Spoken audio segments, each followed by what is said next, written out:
All right.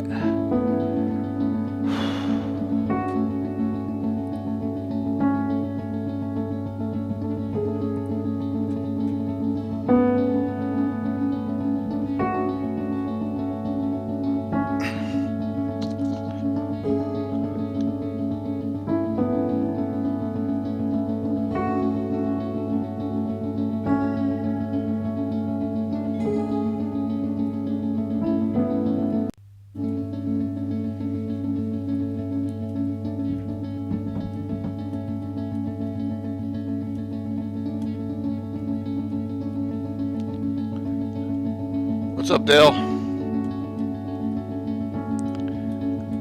Because I didn't go throughout the whole night, I actually got some sleep. I got you.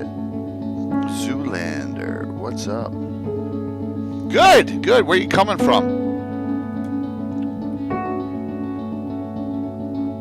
That's awesome.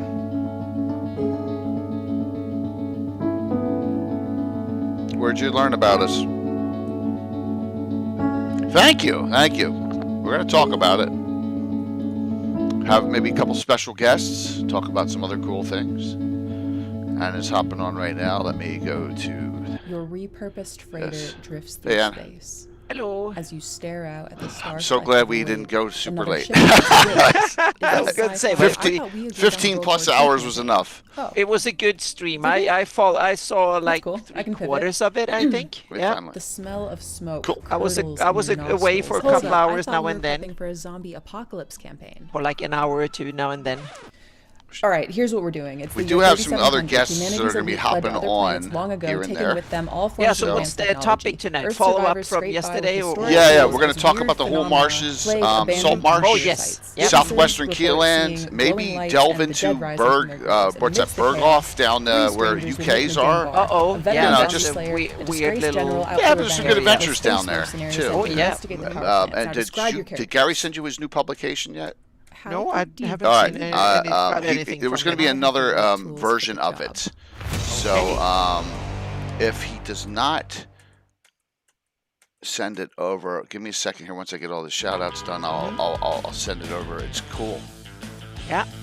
It's not like, I think he's still, it's a work in progress, but. Well, yeah. everything I do is a work in Yeah. progress. Even things I've been at for 20 years. It isn't on your side of the map, Dale. Boing.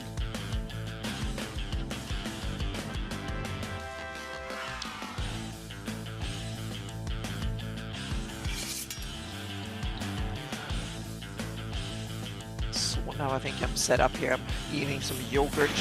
It's all good. Yeah, I Just was. back. Oh, sorry. No, go ahead. I was like just I had an apple. My wife was when my wife got home, she got me two hot dogs. It was like I was Yep. Story I was about hurting for, and I was drinking a lot of fluids. So Yeah, that's the good. dungeon We're running imaginable around in the without dog end. park, and it was like 90. The It's 95 curious are degrees the out, ones so most yeah. courageous. So I The needed tree something that to cool off with. endures has to bend. From stillness, the mad mage is stirring. From countless Cool, voices, Zoolander, the welcome. castle takes shape. Zagig will test the enduring. Those unlucky yes, will never escape.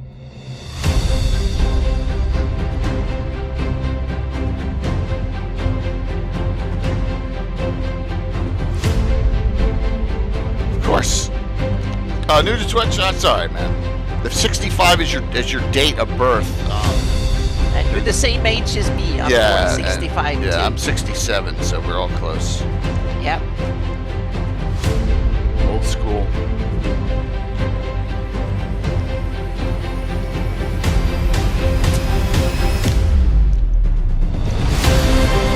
Oh. Your Office fan died, and Troy's AC died. Now that stinks.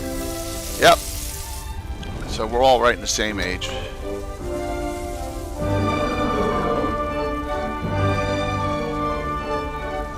Whew. Put the next ad on, and then I'll send this over to you on Discord. Oh wow, That's funny. All right, and Cool. hey, Jeremy.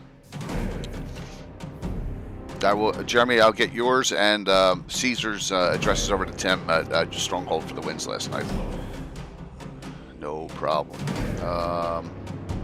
Let's see, and here we go.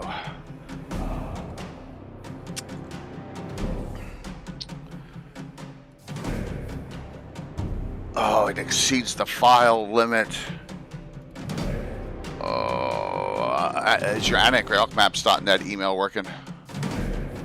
And gsmaps.net, yes. Okay, here we go. I'm gonna send it to you by email. Hopefully, without crashing the stream. Oh my God, 108! Oh my God, Rascal. Rascal, thank you for being the lone source of support for me yesterday. I appreciated it. And at GH, oh, there you go, at ghmaps.net. Yep. BB file, that's what I'm gonna put in there. Attach, browse.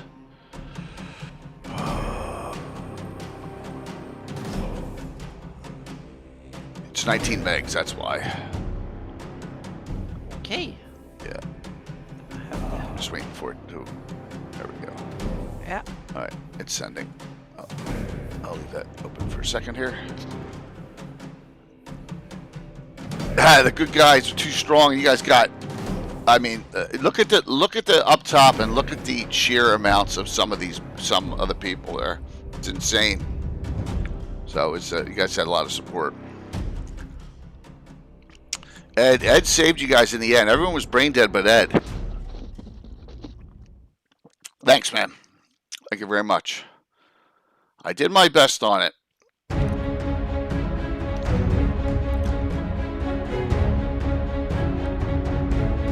It's all good. You can always watch it via on here or on YouTube. It's all good.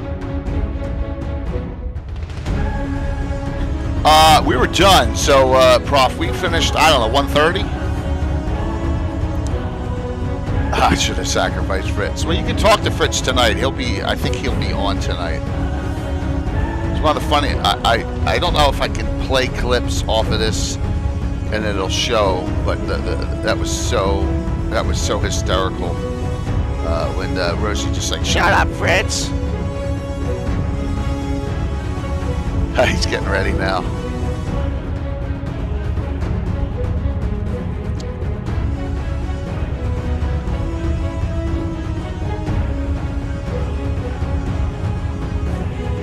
Jarl Thor Thunder is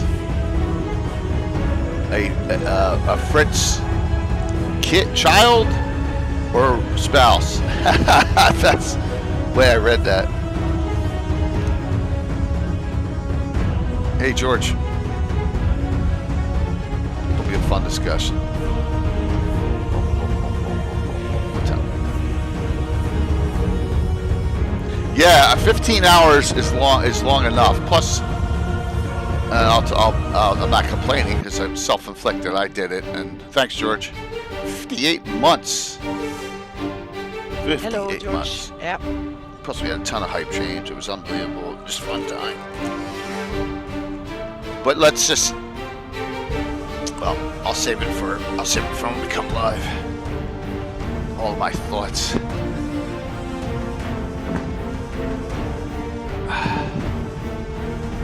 Whew.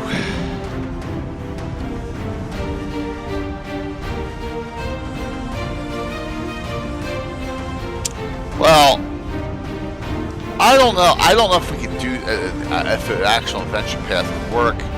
But like, just there's a plethora. I mean, this is a great locale where there's a lot. If you want published source material, there's a lot there. You know, so lots. Oh, good. Yeah, it was awesome. Yeah. It was a great adventure, all terrain and all. So.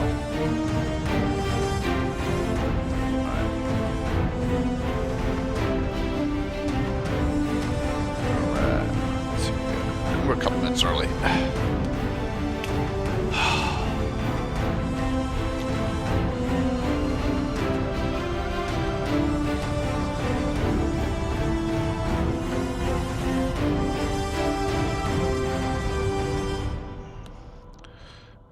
more second here.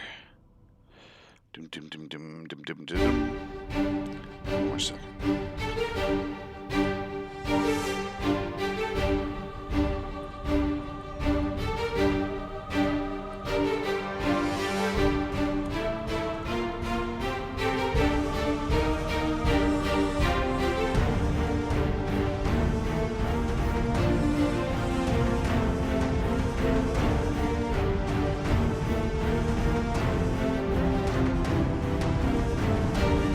Alrighty. I think I am good. Star. You had fun. Your part there.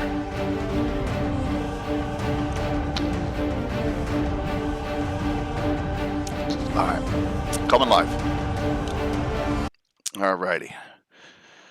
I better check something here real quick. Hey, Yeah. Anna.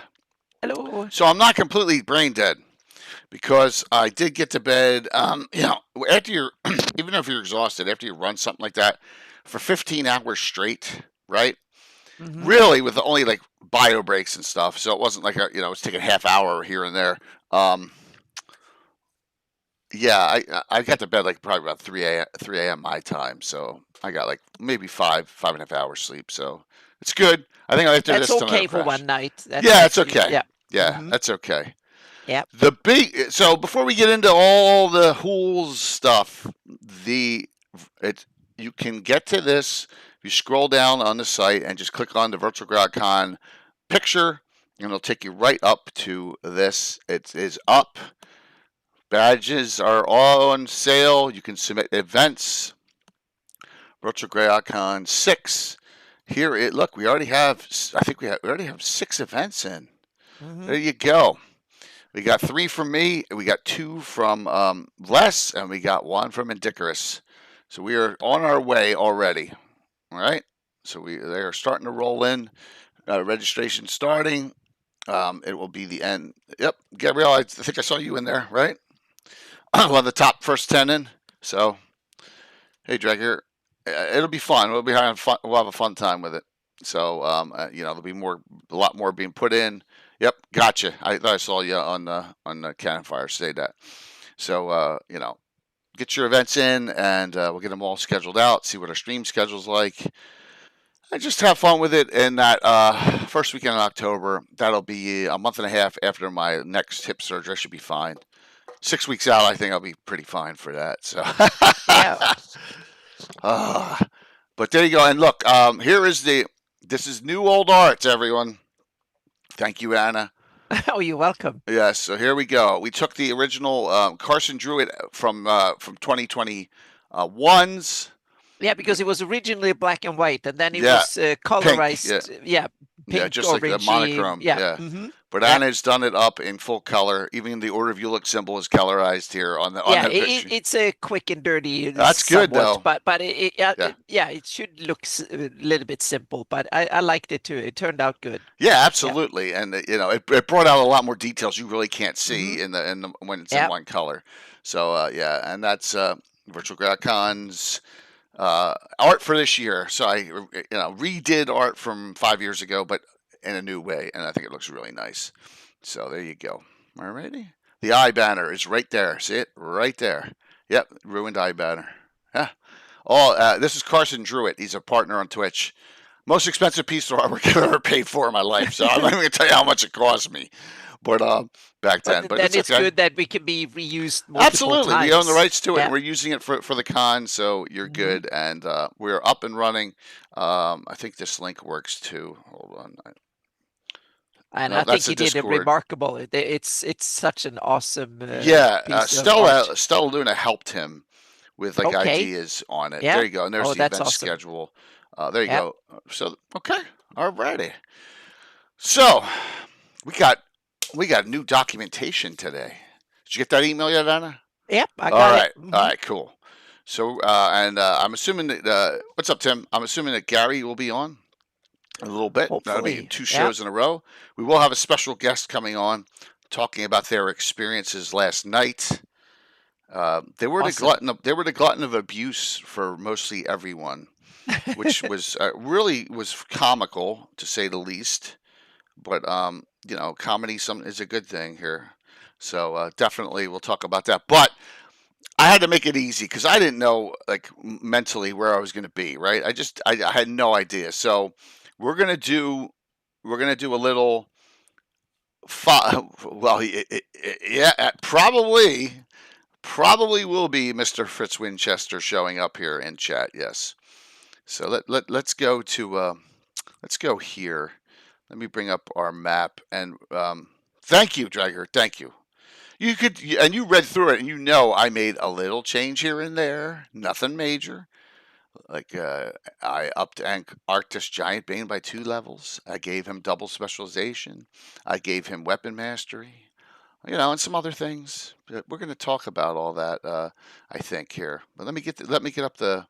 That's how you're going to do it with as a DM. You take what is published, tweak it a bit to make it work.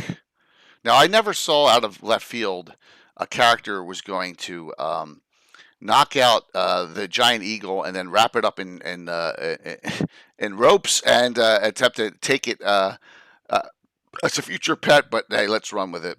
So, for those of you who don't know, all right, let's start with Greyhawk. Here's Greyhawk, right? There's Free City Greyhawk, okay? Now, Dale's on Asher. So, if we go this way, this is the right side of the map. This is Dale's side. None of that matters, okay? So, we're not going over there. Just kidding. I'm kidding. All right? There's Greyhawk. Here's Altamira, right? Everyone knows that. A lot of role-playing here. Yeah, come on, Dale. It was funny. And then we go down here, and here is the area that everything we did last night takes place. Plus, there's a lot going on here. Most of you, even if you're 5th edition player especially, know here's Saltmarsh. My hand's not going to burn if I touch this.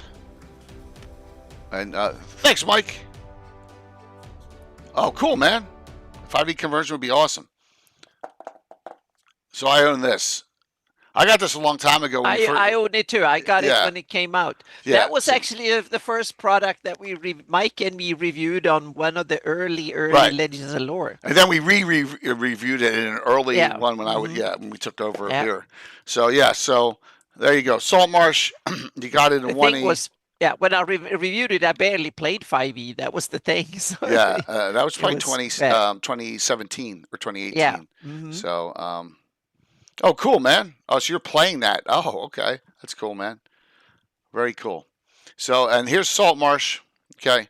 This is the area. So, I never realized the way Darlene's map's set that this area south, I thought the Dreadwood was the border between the Sea Princes and Keoland. I never realized this Hool Marsh Protectorate and this Viscount of Noom Eor, and it's all Keoland. Area, I think that might be one of the reasons they placed that Saltmarsh adventure down there, because it originally had nothing to do with Keoland. It was one of these forgotten areas that no one had placed anything in. And then at Living Greyhawk came around, they revived it, and it became a kind of a piece of interest. 1 second, George. I did forget something. Let me. Okay. Classic D&D reprints. I knew I was doing something, and then I got sidetracked like I always do. Let me put that up. Get your normal choice here. Here comes Gary. This is like 2 shows in a row. I hope he's That's okay. Awesome. I hope he's feeling okay. Here we go. All right, we're up. Classic D&D reprint giveaway tonight. Exclamation point drawing. Go for it. So, very cool. Awesome. Okay. Yeah. Definitely. Gary. Oh, look at that background. Oh, that's good. Dun, dun, dun, Yep. dun, dun, dun, dun, dun, dun, dun. Very, very cool. Hey, guys. Hey. Hello. 2 Welcome shows back. in a row, man. Yeah. I know, it's nice to be in the summer. Yeah, true. Very true. No, looks like you had a good time yesterday, although it didn't last 24 hours. No, but- I said all along until we finish. So I just didn't know how long it was going to go. And they all decided at the very end, because you could tell everyone was getting really punch drunk. And at the late night grouping, there's 6 players left. Ed is the only one who's really thinking outside the box at all those doors, right? And then they had to go to the underwater one to go through the last treasure room area. And I said to him, "There's no, it's." I said, "Hey, it's a priest item, the main item in there." So I got forget it. So they didn't do that one, but they got the other treasure rooms after Okay. So yeah, I didn't skip many encounters, man. I didn't skip many encounters. They skipped the Mummy and Sons of Chaos encounter and the last Coward the Guardian familiar. That was it. Yeah, Guardian Yeah, Demon. Yeah. I mean it's a tough module to get through, but in a normal campaign, you'd probably do a little more role playing, a little more resting. So yeah, it would last a little longer, but Right. it's a good size module. Yeah, and I had it all out on my table except for the bottom level, and I had to do a quickie change out on that during a break. But I had everything else out on the table, so it worked. It worked really well. And I had it on my top 30 D&D modules of all time, but of course, no one agreed with me, or not enough to well, get it. if wait a minute, let me go back. How many months ago was that? What number? What number? Cab was that? 350? Let me look. When we did that, 350 was it? My gosh, I forget which one it was that we. It's like 10 shows ago That's or what I something like thought. that. It Yeah, wasn't too many months ago. No. Yeah, I'm looking exactly. here. It was a couple of months ago, but not that far. Yeah, I should have been prepared. Um, Here it is, compiled. Okay, so if we go to this,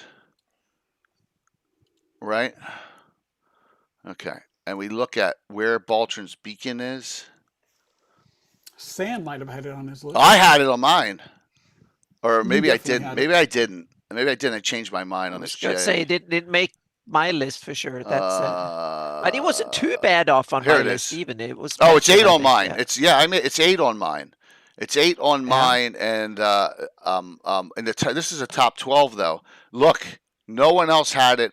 It's blank. I'm the only Wow. one Yeah. that had it on the top Yeah. 12. Yeah, I don't think it. Now, Yeah. now, in Yeah. fairness, even the people who own it that I've run into often say they haven't even read it. So, it hasn't been sampled as much as other modules, of course, that are more Well, famous. it's also not part of the Greyhawk classics in that sense. It Yeah. doesn't carry Greyhawk labels. If you're a Greyhawk fanatic, you might overlook it because it's not labeled Greyhawk. Right. And I have to say that sometimes Eric and I were a little subtle about the additions of generic modules into Greyhawk. So it wasn't always obvious because it's not like we use the word Baltron's Beacon, Right. But, Yeah. But Isle of Dread, obviously, that's infamous. So Right. So technically, Tomb of the Lizard King as well is absolutely, Anna put them right there. They're right. next door. Those modules are like back to back. You could run them as part of a mini campaign. Yes. And she has the two towns there, Wakeham and Labalna. Yep. Absolutely. Yeah. But we have to realize a lot of that other stuff is Living Greyhawk content that was added much later because that's where they fleshed out the area, because the area was mostly forgotten. They kind of put Saltmarsh down there, but in the setting books, this was overlooked. It was like Jay said at the beginning, it was that appendix that no one even realized belonged to Keoland because it was not even mentioned. I never did. Yeah. In the gold box, it hardly had any material, and even Sargent, who goes into depth in the Marklands and I Use Evil, he didn't touch this area very much. So yeah.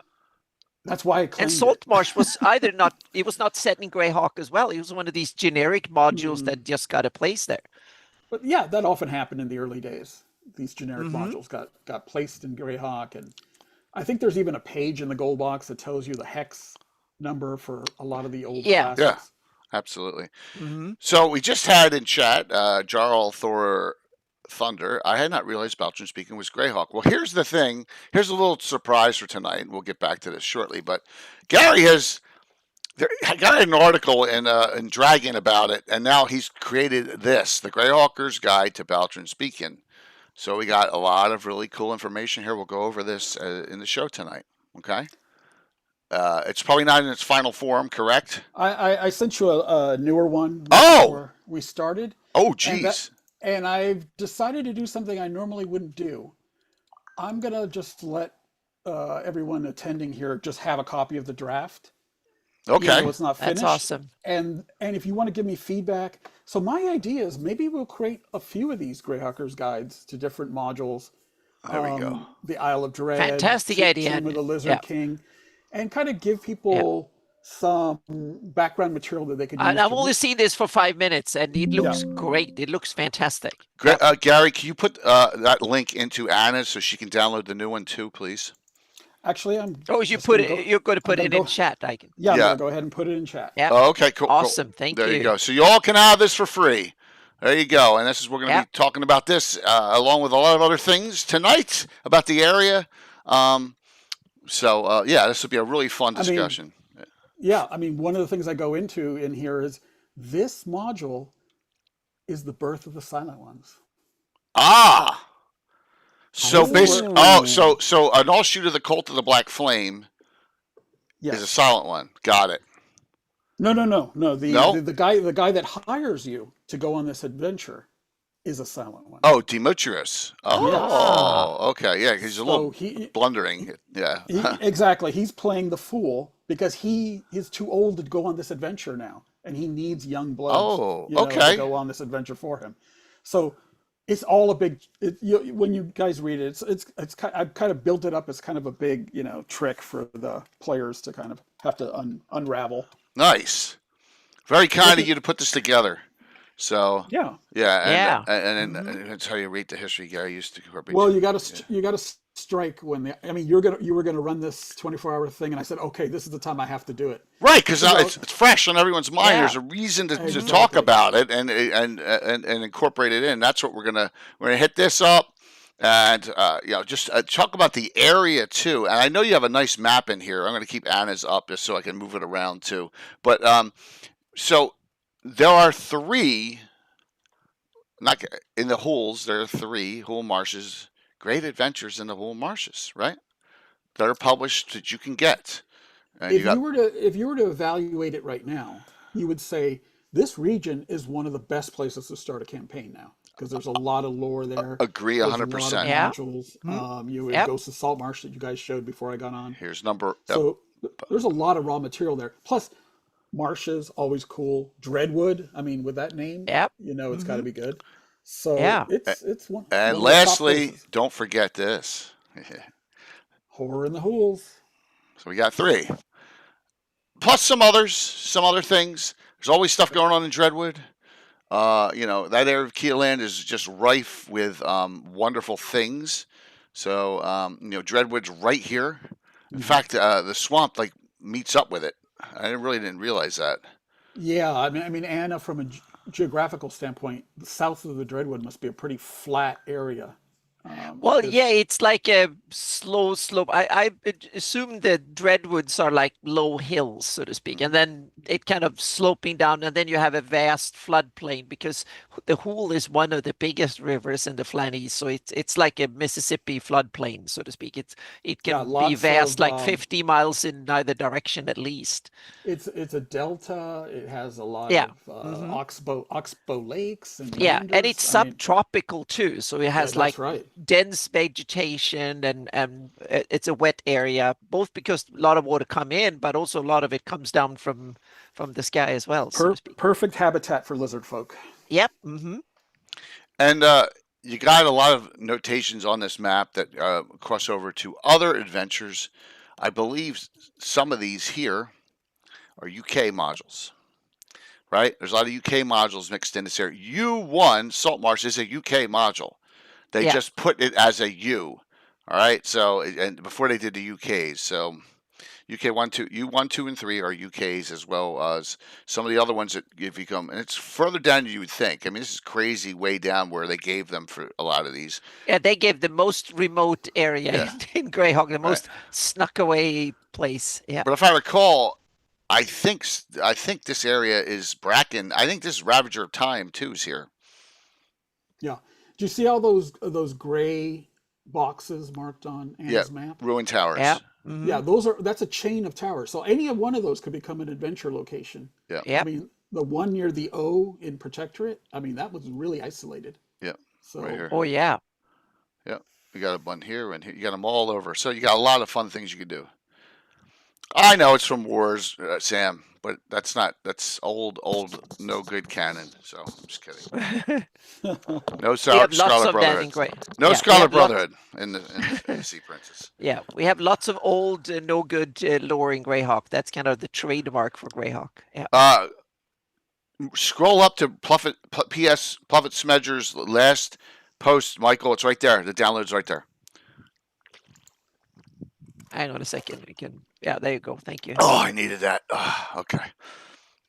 Yeah, so if you guys look at this during the week, you could find me on Discord, on Campfire, and just ping me if you have ideas for what you think a Greyhawker's guide to something should look like. So let's get into Baltron Speaking and into the weeds on Baltron Speaking and into the dirt on Baltron Speaking, because someone is offering his time, and that is... It's Fritz. Fritz Winchester. Always good to see everybody. Same. Yes. A fun... you had to get up 3 hours even earlier. You know, the game started at 7 a.m. for you. So yes, so I was logged on about 6:45, 6:50. Right. Yeah. And if you go back and look, I felt the way I looked. It was the closest I could probably feel to Fritz Winchester after a bender. Yeah. It's very... I look at it now, and I look back, and I'm like, man, I was smart saying Ed come on last. All the different puzzles and stuff. That was a super smart move. Yeah, it's like Ed's rolling the marbles and stuff. Oh my god, it was funny.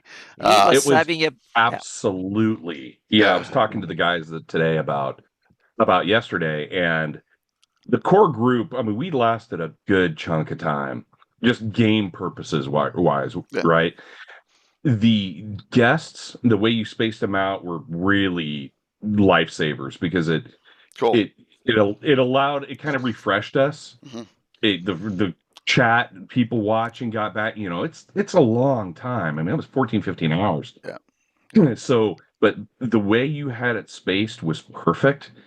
Me personally, I was good until midnight. Let's say 6 or 7 local time. Yeah, okay. So 9, 10 o'clock your time. Right. And then my mind was just starting to wither. Yeah. So having Ed and Darling then was perfect. That carried us through that last chunk of it. Yeah, and I thought Ed and Darling would come in and there'd be no big fights left. But they came in right as they're going in with all those giants. Everyone's like, what the hell are 3 fog giants? And by the way, I pulled 2 ogres out. There was enough room. It said 10, I only did 8. I was like, oh my god. Like, brutal. Yeah.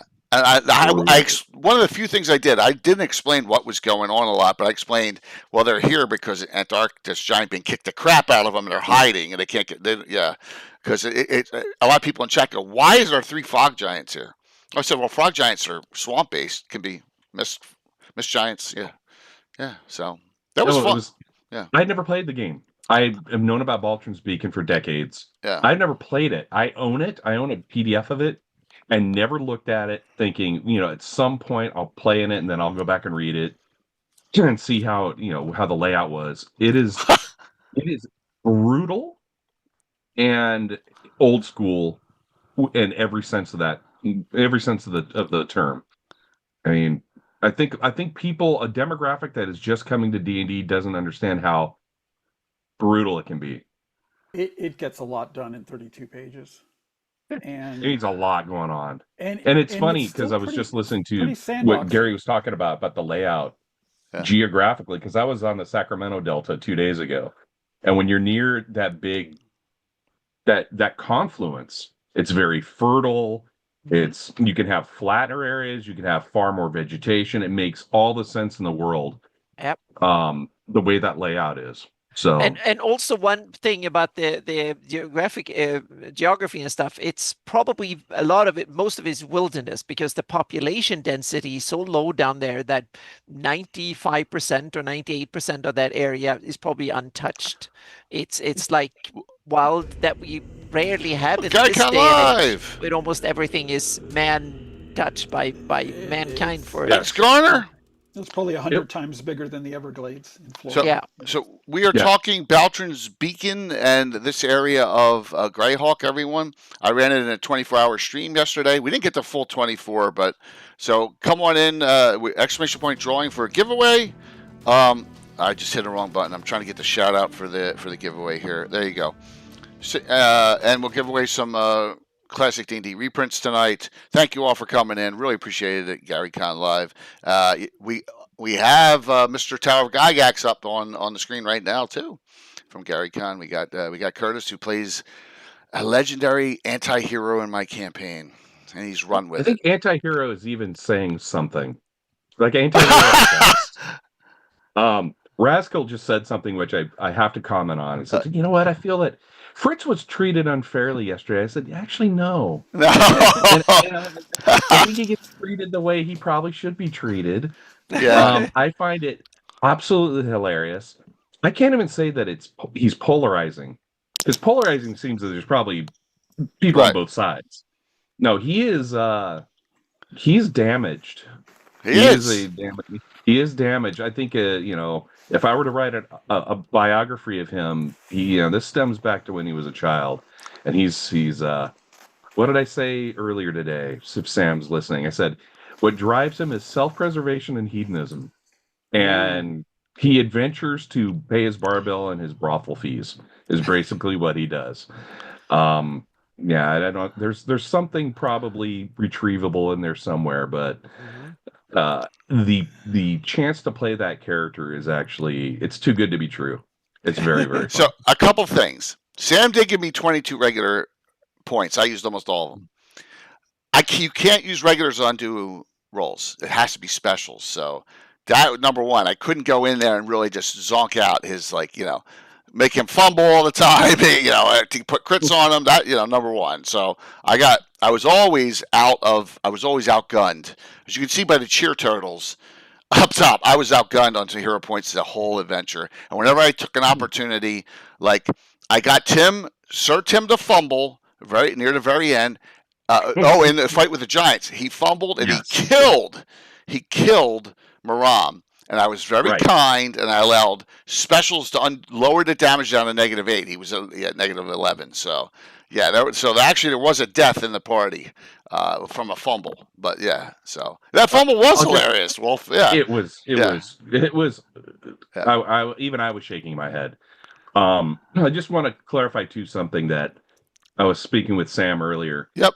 And Sam doesn't want Fritz's demise. What did Quint say? Toasting my third wife's demise. He just wants Fritz to suffer. I'm like, he's suffering already. I was going to say, he doesn't need anyone else. He suffers all by himself. Exactly. Every day of his existence is suffering. So that's why he likes to make others suffer. Mm-hmm. He was a little mean last night to Sir Timothy, but Sir Timothy kind of asked for it. But he was a little mean with Rosie, to the point where Rosie probably had the line of the night. Yes, and it's clipped. So if you up top, if the bar up top now is clips. So you have the cheers, then you have the subscriptions, then you have, it says Little Bones 19. If you click on that, you'll get to see the "Shut Up, Fritz" clip. It's there. It's right there on the top bar in the chat. I was writing. Fritz was writing Rosie pretty hard last night. And Balfrin just told me about the clips thing. I had no idea about it. Absolutely functionally illiterate when it comes to Well, Twitch. It's a new feature that's in there now, which is really good. Okay. So you can see them a lot quicker. But a little background on Fritz. If you want to go back to 2019, when we started our Pomarge Winchester's Bulwark adventures with that group, Fritz was conscripted there. Fritz was in prison for aggravated assault, attempted murder as an NPC before Curtis was even around, and got drugged there by his family. Made a deal, because remember, Fritz's father is not Emerson Winchester III. Fritz's father is the Milkman. So you got to understand that's where there's a lot. Fritz is scarred. Yes, and then he tried escaping multiple times, and the two legendary bounty hunters of all time, and his two favorite characters in the campaign, actually captured him or drug him back during the course of gameplay twice as I'm NPCing him. It was just perfect. And Fritz went into Horror in the Hools, and that's how everyone started knowing him. He was one of the characters you could choose for Horror in the Hools, and that's where it went from there. And just Curtis took him from there. So yeah, and that was at GaryCon. Yeah. Brett and I played, and we played at Horror of the Hools. Yep. And that's where Fritz Winchester started. I played Fionn in a game once, and then I went right back to. And Fion's a great character. Don't get me wrong, but I don't know what is going on with my personality or it's inside me. But Fritz. Yeah. Probably something I need to talk to a professional about at some point. But Fritz has made his presence known, and he's an entirely too much fun character to play. And I was going to say, Curtis, some of these things that you need to talk to a therapist about it could be the best things in life. I know. But the community has what I feel the most hilarious responses to that character. So it keeps it going. I think it's funny. And that's awesome. Yeah. To twist it a little more, the love that Fritz gets from the community drives my core players, their Thursday Night Guys, crazy. Except for Tom. They all don't get it, right? They all don't get him and Michael Baton and Gilthanus Markham and all those other anti-heroes. They just don't understand it because they hate them. Yeah, Fritz is on the top 3 of most hated characters of all. Yeah, it's not polarizing. It's infuriating. Right. You know, it's like there's something about Fritz who, you know, he always comes out smelling like a rose too. I'll just end it with this. Because Sam and I were having this Fritz debate today. And he says, you know what? With that 7 wisdom, I don't think it's role-playing his poor judgment. I'm like, really? His poor judgment has got him into more scrapes than any other character. Right. Including Therisden, which Greyhawk Mike has pointed out. If I made it down to that level, I should probably be a cultist of Therisden. And Fritz said, no, I don't have time for that. He had to roll a 3 or under. He wasn't wise enough to understand that was a bad choice. They're teetotalers. That was I made him roll in front of everybody because he didn't want to get punked by Erebus to make Fritz thought I'm not going to look like a wuss. Right. So he made a horrible decision. And ultimately rolled a 1 and saved himself because he would have been incinerated. Well, you had to roll reverse system shock. Because if you know Therisden, there's the Apple, the risk. He picked the right one, and then I was like, "Your 7 wisdom, you're gonna want to go for a second one. For you to stop yourself, it's your wisdom -4." He needed a 3 or a 2 or a 1 and a die 20. He rolled a 1 right in front of everyone, and he's jumping up and around and stuff. Yes, you got the 90-second. Thrusting in the air and the dancing and everything, What? To the point where Jay's like, sit down. Yeah, it was great. Well, what was the only down thing about that day? Your good friend Todd Stashwick was not there. Did anybody catch that Todd Stashwick reference last night somewhere? We're talking about Ellen Mitchell Smith, and everyone sees Ellen Mitchell Smith's birthdays all over freaking Facebook, right? It's popping up, and I'm like, I was reaching out to him the same time I was reaching out to Todd. Because I was like, oh, this is cool. He does wargaming. He does minis. He talks about D&D on his Twitter. And then, in 2019, he got off Twitter, which was a shame because, I was talking to him about stuff, and we're talking about painting. We're talking about, armies and things. And I was working him. I was going to invite him on the show and stuff, but then he left. But, so it's just, whatever. It happens. Yeah. I'll leave it with this. Yep. And before because there's one thing I want to add. Based on what Gary was saying. Ultimately, in Fritz's eyes, that poster bringing, we need this, and there's treasure, excitement, adventure, women. Right. Fritz didn't really see any of that. No, he didn't So care. he's kind of about this guy, and it still is like, hey, a little something, for the effort. And he doesn't want to have complete consciousness on his deathbed. He wants a little something for the now. We're talking about this. So... yeah, exactly. Plenty of gold and treasure for all, and Fritz hasn't seen a cut of that yet. So, well, I haven't I haven't done experience or treasure yet. So Fritz needs something to complain about. So that's the other part of his personality. But the layout of, I'll just say this with the game management toward like that, about that last third, Ed was great to have, and we also made some good decisions. We weren't checking out the island and the mountain. We didn't bounce around to all those different places. We were fortunate to be able to make some good choices with that. I texted with Brett today too. I said, you know what? We used to be, when you play those older school modules like that, even our group back in the late 80s, we were pretty methodical, because we were like, we cleared it out one step by step by step. And it almost, you need to do that, because you walk in there willy-nilly, you're going to get smoked. You're going to get punked. But the layout of what Gary was talking about was perfect. I mean, that makes so much sense on the map and everything else and where everything is. I mean, you could literally spend a campaign in that area, and this could be definitely a feature in that. So really enjoyed it yesterday. Awesome. Well, thank you, Greg. And Greg, I'm going to send you Chuck's email, and you're going to email him because you won the Grand Choller Game Prize. So you're going to email him so he can reach out and get all that stuff connected for you. All right. So just so you're aware on that. So Gary, thoughts overall of like they had a little bit higher level group than what is called for. It's called for 4 to 8, and there's some ninths. I pumped it up a little bit. Oh, yeah. Your thoughts on characters and what you know about like your conversion over on it. So let's hop on this and take a look here. Well, one of the things I think is the module also has amazing handouts, but one of the things I loved about it was the fact that it effectively has an evil party built in there, and Tarkus, Giant's Bane, and the other characters. If you play them to the hilt, you could destroy the player characters.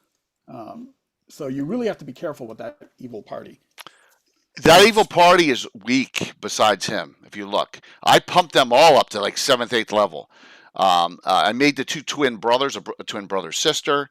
That the gnome is like only like 3rd or 4th. Boris the Baffler. Well, remember, most PCs coming into this are like 4th or 5th. Yeah. So I pumped it up. But the problem was you had to match your group that was coming in. Yeah, and I got my ass kicked. The gnome failed its save, got held. The cleric's not very good. The others are Leptor was really good. The mage was kicking it, because 2 characters, of course. Maram, if you know, Maram does stuff outside the box all the time. And why you would go into the portcullis area, it's like, welcome! And then up top, they're going to pour oil all over them. But fortunately, Coco's character, Forlin, took her and Catherine to Dimension Door up there and started fighting up there.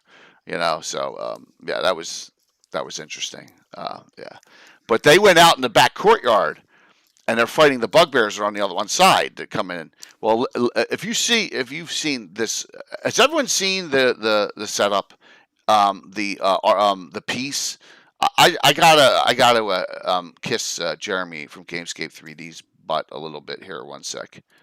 Here, let's bring this up. Did you have a Hierarch Sphinx? Oh yeah, I did, but I couldn't find it, so I used I had another Sphinx Mini, and I turned the Bloodhawk into a giant eagle. I upped it a little bit. Yeah, I made an Arctis 11th with double specialization and also weapon mastery in my game. So yeah, so Leptor was here. He's hanging out there on that ledge, shooting down into the courtyard on everyone, right? And that was a blast.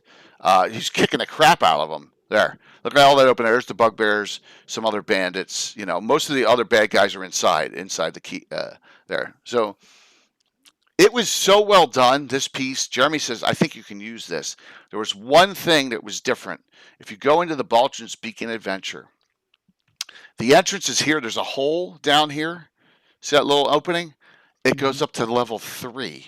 Now, in the adventure, you go up to level 2. The steps. So I swapped 2 and 3 on levels.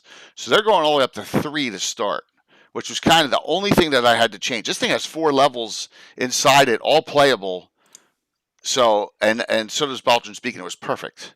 It was a perfect one. Yeah. You just needed a green LED bulb up at the top. Well, I did. Well, what I did was you can't see from this angle, but there's lights, and you're able to see it from here. Look, they're lit. Cool. You see, I did light it up inside. Oh yeah. I had tea lights inside that. I tried. I tried as good as I could, and I lit up this one up top too. Yeah, I did my best. I did my best to light it up. That's awesome. I mean, anybody would be jealous of that layout. Thank you. And then we had the other stuff down, and this is the first level beneath. This is the level beneath the beneath level 1. This isn't the teleport level, which is a level below that, and the only way down is a teleporter. Or in this room right there, there's that you found that shaft, but that shaft would take 6,000 man hours to dig out. It was not going to happen. Yeah, it wasn't going to happen. So, but yeah. The funniest thing, one of the funniest things of the adventure happened in this cage right here. Yes, when Rosie went in, and that's the room of the apparition. Yeah, that was funny. Yeah, you know what? And I've read past that apparition entry 1,000 times, and just kind of skimmed it, and had no idea. No idea. If you have low intelligence and a weak con, you're dead. Yeah. Thanks, Willie. At least Fritz has got half that. Yeah. So the funny thing was that Darling played it great, Gary. She got feared because she only has 9 intelligence, and then it's a con roll, and she started running away, and she kind of lost herself and was ripping farts and stuff as she's running in fear, and it smelled like the whole place smelled like cheese. It was hysterical. It was hysterical. But then you were busting her the whole night after that. After that, it was great. Yeah. Pooped pants, need to get a change.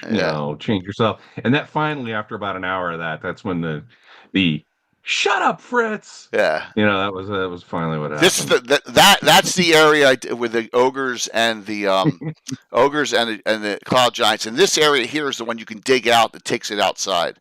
But they didn't touch that either. So cool, John. I mean, yeah. Trust me, I'm not going to do another one until 2026. So everyone enjoy. That's 2 24-hour streams now in 2 years. It's a lot on me.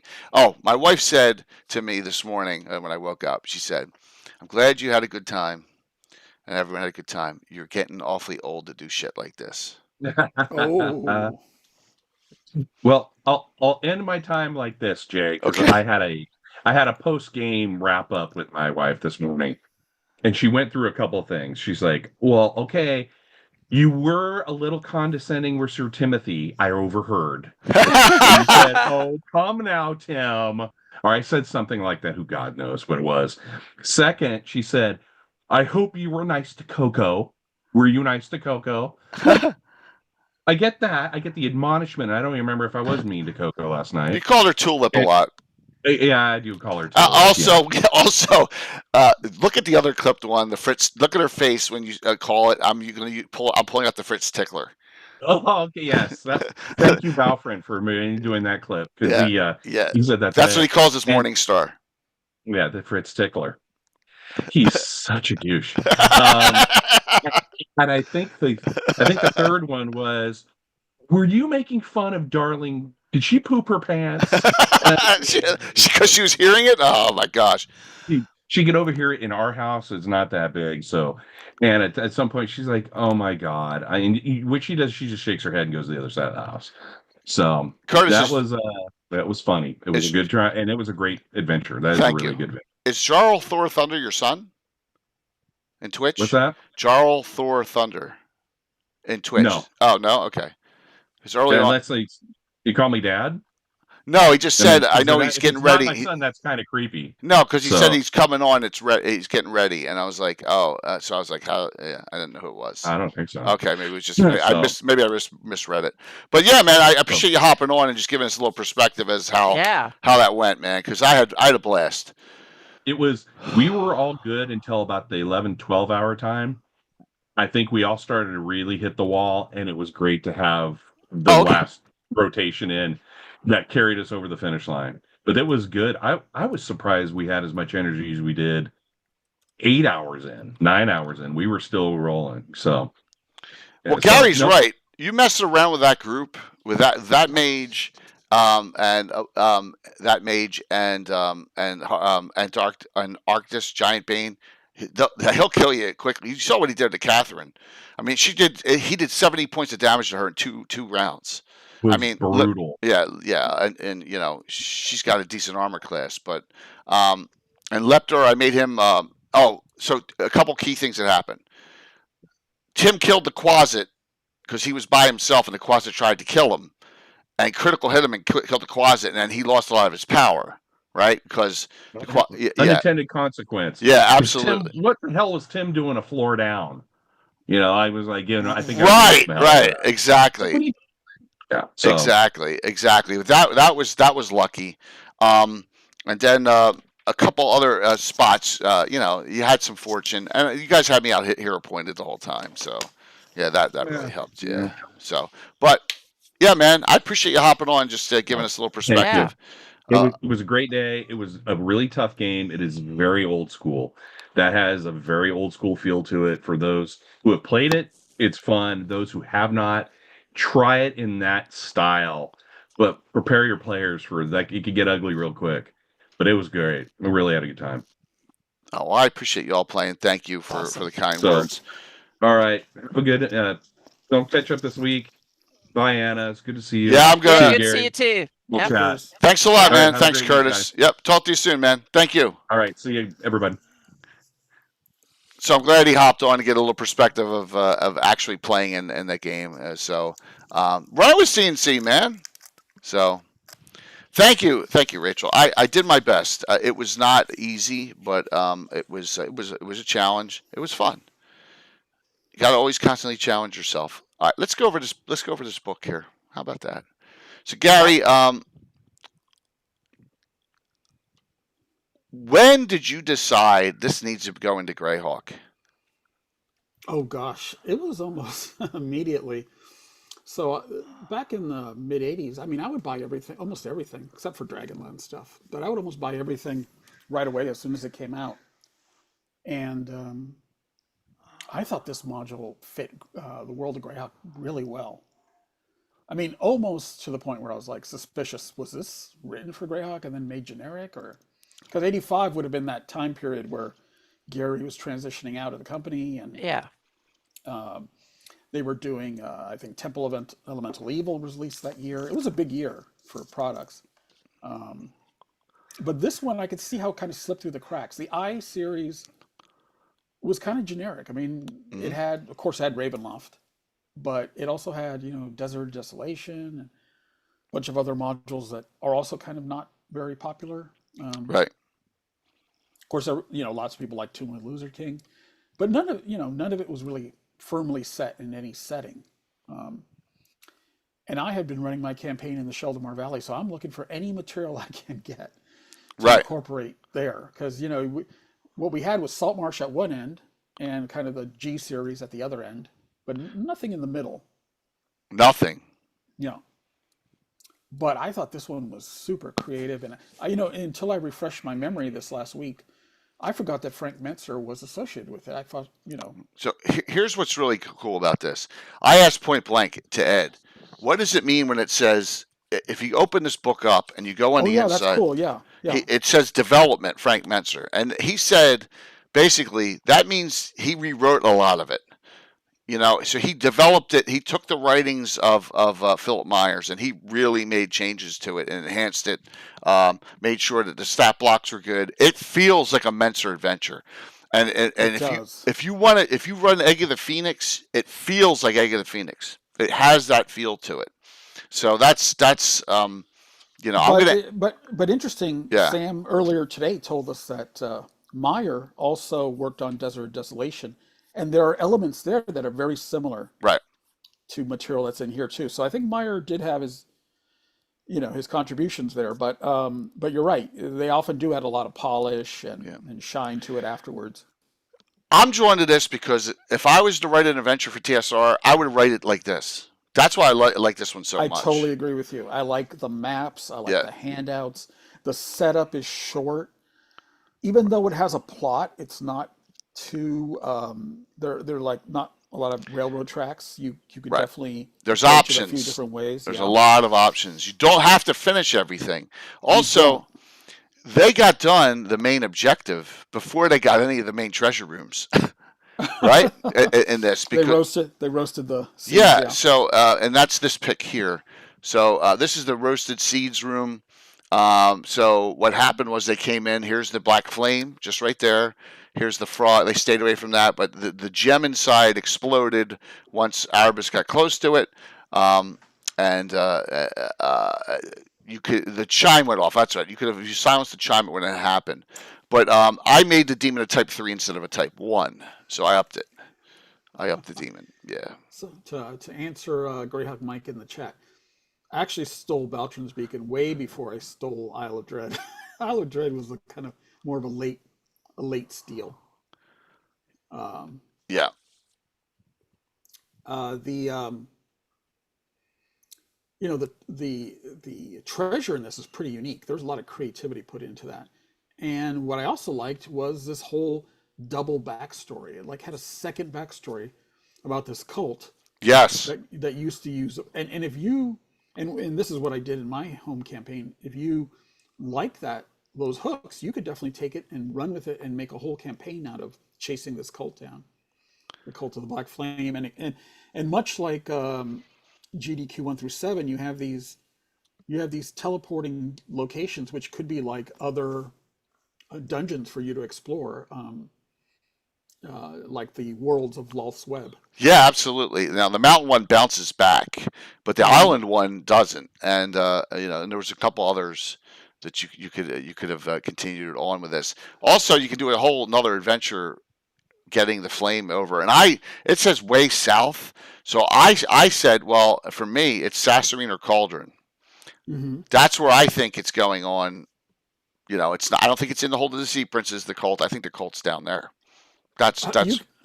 You could even make Cauldron the lava location that bounces back. That's a good idea. Yeah. So you can't just quick jump there, but you have to sail and get out and adventure. Exactly, and then he's like, "Oh, I'm too old" at the very end, and then he's acting. He's just babbling on. If you watch the very end, I have him babbling on. They're all frustrated. They're like, "Shut up!" And I kept on talking because he was like a little disheveled, the old guy. But here. So if it's here, here's Baltron's Beacon. I'm thinking, south. Here you go, Sasserine, Cauldron, one of the two. Somewhere down here's where the cult is. And no one has ever done it. I forgot the one thing I wanted to kudos Curtis and all those that played. So if Brett's still on and Coco and Tim and all them. All the years I've run this, I probably run this is the third time I've run it. Hardrak, the guy who's possessed by Lepter, never is saved. That's the first time it ever happened. That the charmed fighter in the keep gets rescued. That's the first time I saw that. So that was good. So yeah, Gary. So let's continue on with this. So you got some writings about here, the module levels. Yeah, and that's just a comment where I've said this many times before to other people in chat. I found D&D is the most fun between 5th and 9th level. Because once you kind of hit 5th level, you start to get the cool spells, you start to get some cool items, but you're not so powerful that you're not going to be challenged or, you'll still be scared, you're running into demons and all sorts of big nasty creatures. Once you start getting into the teens and you're a high level character, then the challenges become much more difficult. Yeah. And that's when the campaign starts to drag sometimes. So 5th to 9th, that's where and a lot of our favorite modules are in that range, Right. So I mean, in this area, you got Tomb of Lizard King. I think it's 5 to 7 or 6 to 8, one of the two. Something like that. Yeah. Baltron's Beacon's 5 to 10. Mine's 3 to 5. So you can start that one before Saltmarsh starts early, and then you can go and do that in between. I've often talked about a sort of a Saltmarsh area adventure path where you start with Saltmarsh, go to Lizard King and Baltron's Beacon, and then maybe jump from there to something like GDQ or something. Yeah, it makes sense. 100%. Or Night Below, which is right here too. Oh my God, that would be a great idea. Or I hate in the Hools. No, well that too, but I think with a little creativity, because I think Ravager of Time is set right here, because I think that Brenfluss, that town, Anna, whoops, sorry, hopefully I didn't erase it. I closed out the giveaway last night, which at the end, I think, if I recall, Sorcerer's Tower and Bracken are in an adventure.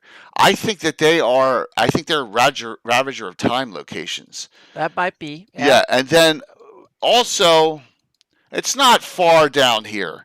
So if you really, really want to continue with your adventure path, I think it's not a reach for these. Here we go. I think it's not a reach for this and this and this. Once you have the MacGuffin of the teleporter pads of these Cult of the Black Flame guys, you can send your PCs almost anywhere and keep it all connected, as long as they're chasing evidence of the cult. Yeah, absolutely. Absolutely. If you take 3 Saltmarshes, UK 2 and 3, because they're low level, Hools, that gives you 6 published adventures right there, and then you could do a lot of fillers on that. So but I really like the Sentinel and the Gauntlet. They're not on my Wall of Fame. They're right off the border of my on my Wall of Fame.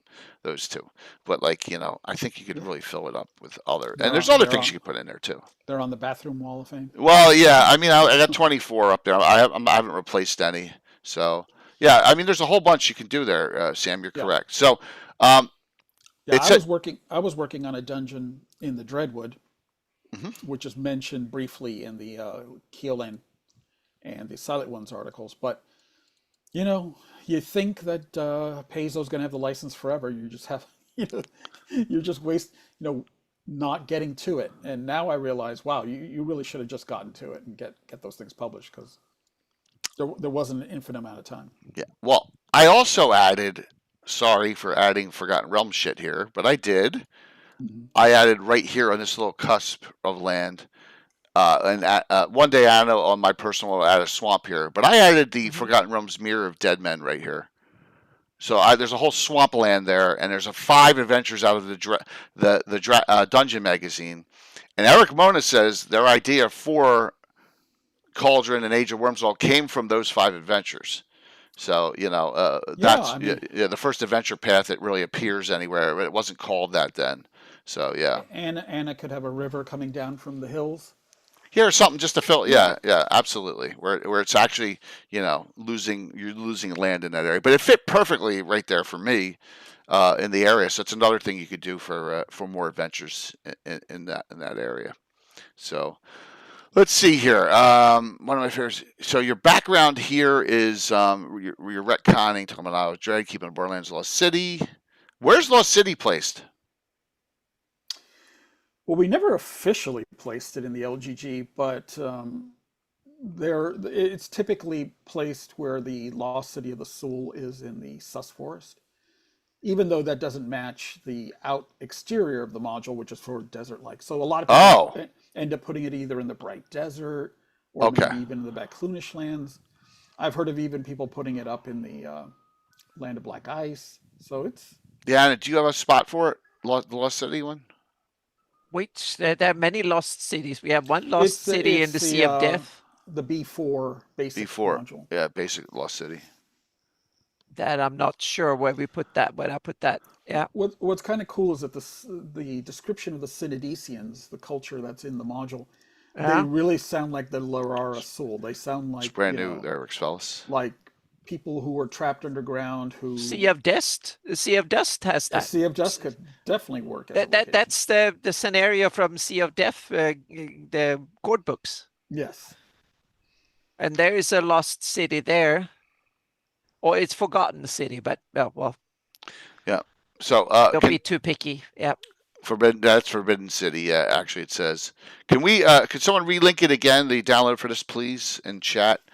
So if you go to and I have the one page on this. This is Dragon 304, page 90. Right? This is just the whole beacon, and this appears in that Dragon magazine from Gary. Yep. Yeah, we were gonna do a chapter in the Living Greyhawk Gazetteer on mysterious places that kind of match what was in the Greyhawk Adventures hardcover. Mm-hmm. So places like, Tobago, Baragu, blah, blah, blah, blah. But I got an opportunity to just put them in the Living Greyhawk Journal. And that's where you get places like Spine Castle and Verilos and down in the Hool Marshes, this Hool Beacon. I instead of calling it Baltron's Beacon, I just call it the Hool Beacon. Yeah. That way you're not getting any trouble. Yeah, I got it. Yeah, exactly. And it basically rewrites a lot of the legend, the backstory for the world of Greyhawk. So that's in Dragon 304. Yep. So in here you get the map showing the area, right? And they're showing where the beacon is. So this is right in this publication. Yeah, I was trying to guess what the radius of the glow of the beacon was, to kind of give people an idea. It's got to be large because if he's in Wakehome, it says you can see it from there. Demetrius says you've probably seen it. Yeah. Yeah. I mean, it's if like Anna's speculating that it's very flat down there, a floodplain. Well, and if you have a flat something, you can see like 10 nautical miles at surface if the weather is really good. Like 80 kilometers is usually what you can discern fairly well. Yeah, well, that may be a stretch. It's okay. Beacon, but the beacon also shines heavenward, so that gives it an additional height that might extend. Oh yeah, and also if a beacon is up on like a lighthouse, then that you add a few miles on that one too. Yep. So yeah. Yep. Yeah, so I think you could get there. Yeah, and it's okay. It's take liberty with some things, right? It's not a big deal. And so the adventure is all about the black flame, which is kind of something you do not want to have one thing we had was Maram was trying to take stuff. He was trying to put frickin' it was funny, but he was trying to put yellow mold in a jar to take with him, and then he was trying to put he was trying to take the vampire mist jars with him, and everyone's like, "No, you're gonna carry that in your backpack, and that breaks." No, everyone's just like, at the very end, they're just like, everyone just like looked at him, and go, "No." They didn't even say anything else. They're just like, "No, don't do it." Yeah, so Silent One agents on your trail. Yeah, you don't want to take the black flame out there. Let me just say that. So no. Yeah, Mike. So we stopped them from doing some crazy stuff.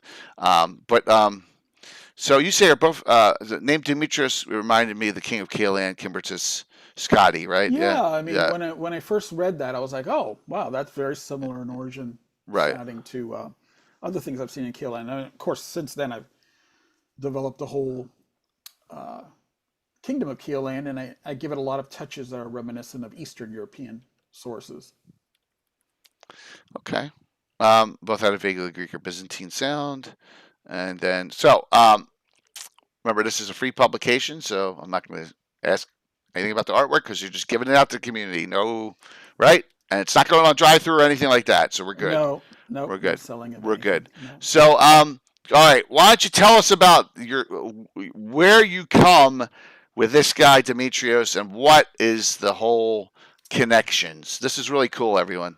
Yeah, so when I first picked up the module, his character was a bit goofy, and his request for this, I was like, no, I want to give him a sort of a more sinister backstory, like, the assumption that maybe he's playing the PCs a little bit.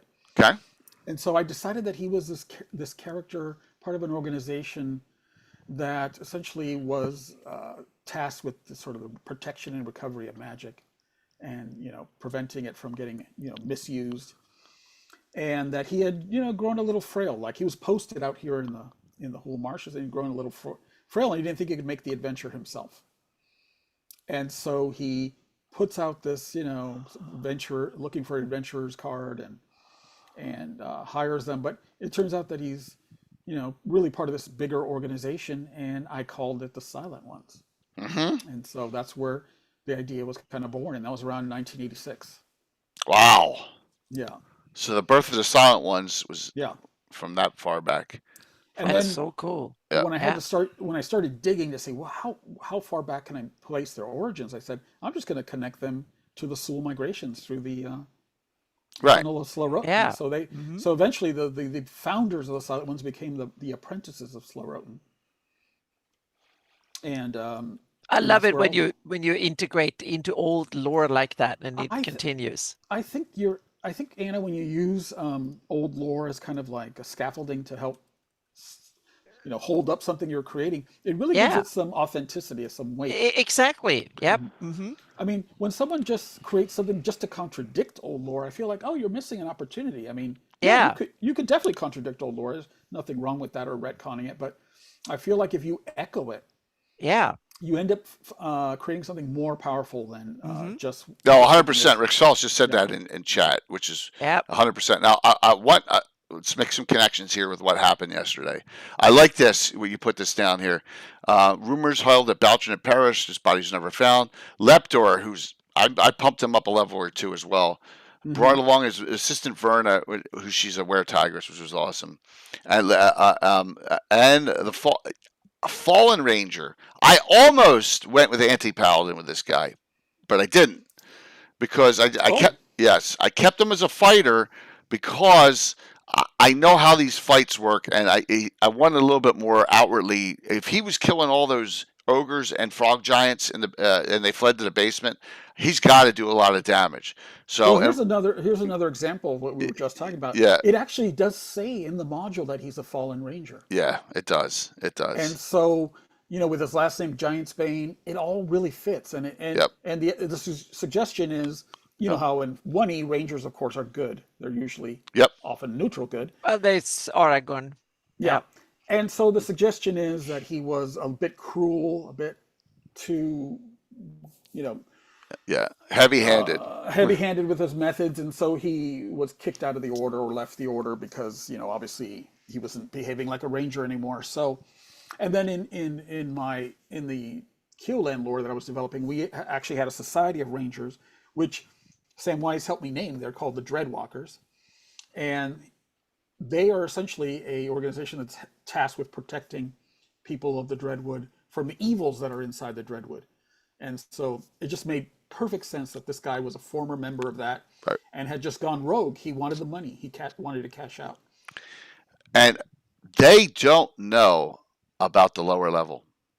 They don't. They only know about the one dungeon level. They don't know about the dungeon level below that. They never make that connection with the key. They find the key, use the teleporter pad, or maybe they're afraid of it. It's a classic movie plot where the villains don't know that there's actually worse villains. Right, absolutely. And that's another reason I love this adventure. Yeah. Is that there happenstance for other reasons. He's going to, if he gets an opportunity, which he didn't, because his ego got all tied up, was going to go and try and get the lizard men. That never happened. Yes, the old, which is another. There's a lot of lizard kings running around the Hools. So and there was one inkling of a joke. Because there's a light source from a failed experiment, which everyone thinks the beacon is from the Black Flame. It's not really from the Black Flame. That's the irony too. So but there's a lot of ironies in this game and adventure. Yeah, and I like to leave, when I ran this, I like to leave open the door that maybe Baltron is still alive, but he's trapped on the plane of ooze.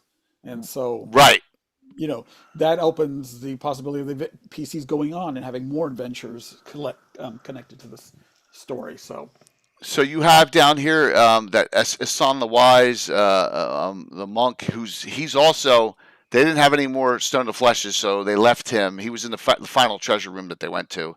That's the monk. So they freed the Centaur and the other Ranger here out of this room, and there was a lot of discussion on this room.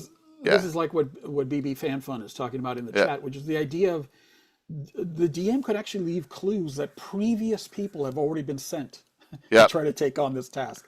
And have failed. Yep. And the monk is an example of someone that maybe Demetrios had already sent and had failed and was trapped in stone. And then I left a suggestion that Antarcus actually, the Dreadwalkers often work hand in hand with the Silent Ones. So Demetrios might have been his contact with the Silent Ones. And then it went bad. Okay. It went bad. Yeah, Demetrios decides on a desperate gambit. And I had them find that note 2.5 weeks ago in a previous adventure. Most of the same group. You set them up that way. Oh yeah, that's how it happened. They found it on a group of Dark Brotherhood members and in the near the Lort Mills in that area. Yeah, so it got all the way out there. It was a scroll tube. They opened it up and they're like, "Oh, what's this all about?" That's how they, yeah, absolutely, and that's how they put the group together. Yeah. So I foreshadowed that out because I knew, try to make the reasonable connections in the game. All right, so you got the silent ones here. You got Demetrios here. And talking about silent ones go way back. Oh yeah, and then from that seed, obviously the silent ones have become a huge thing now in Keoland. So I definitely have done a lot of work on that over the years. But it just comes from this seed, the idea of that someone was hiring you with unclean motives. Okay. To go investigate this for you. It makes sense. Draggy here in the chat, that's a great idea too. Absolutely. Yeah. He may be reincarnated into something. It's a good point there, Dragger here. If that happened to him, and then you have you talk about the Seekers here too. Yeah, the Seekers definitely. Seekers have been an idea I had ever since I watched Raiders of the Lost Ark. I mean, right. You have that evil archaeologist Belloc, who he's not a big fan. He doesn't seem to be a big fan of the Nazis either. He's just all about himself. Right. But he plays with magic, with religion and stuff that is beyond his comprehension, and he gets burned.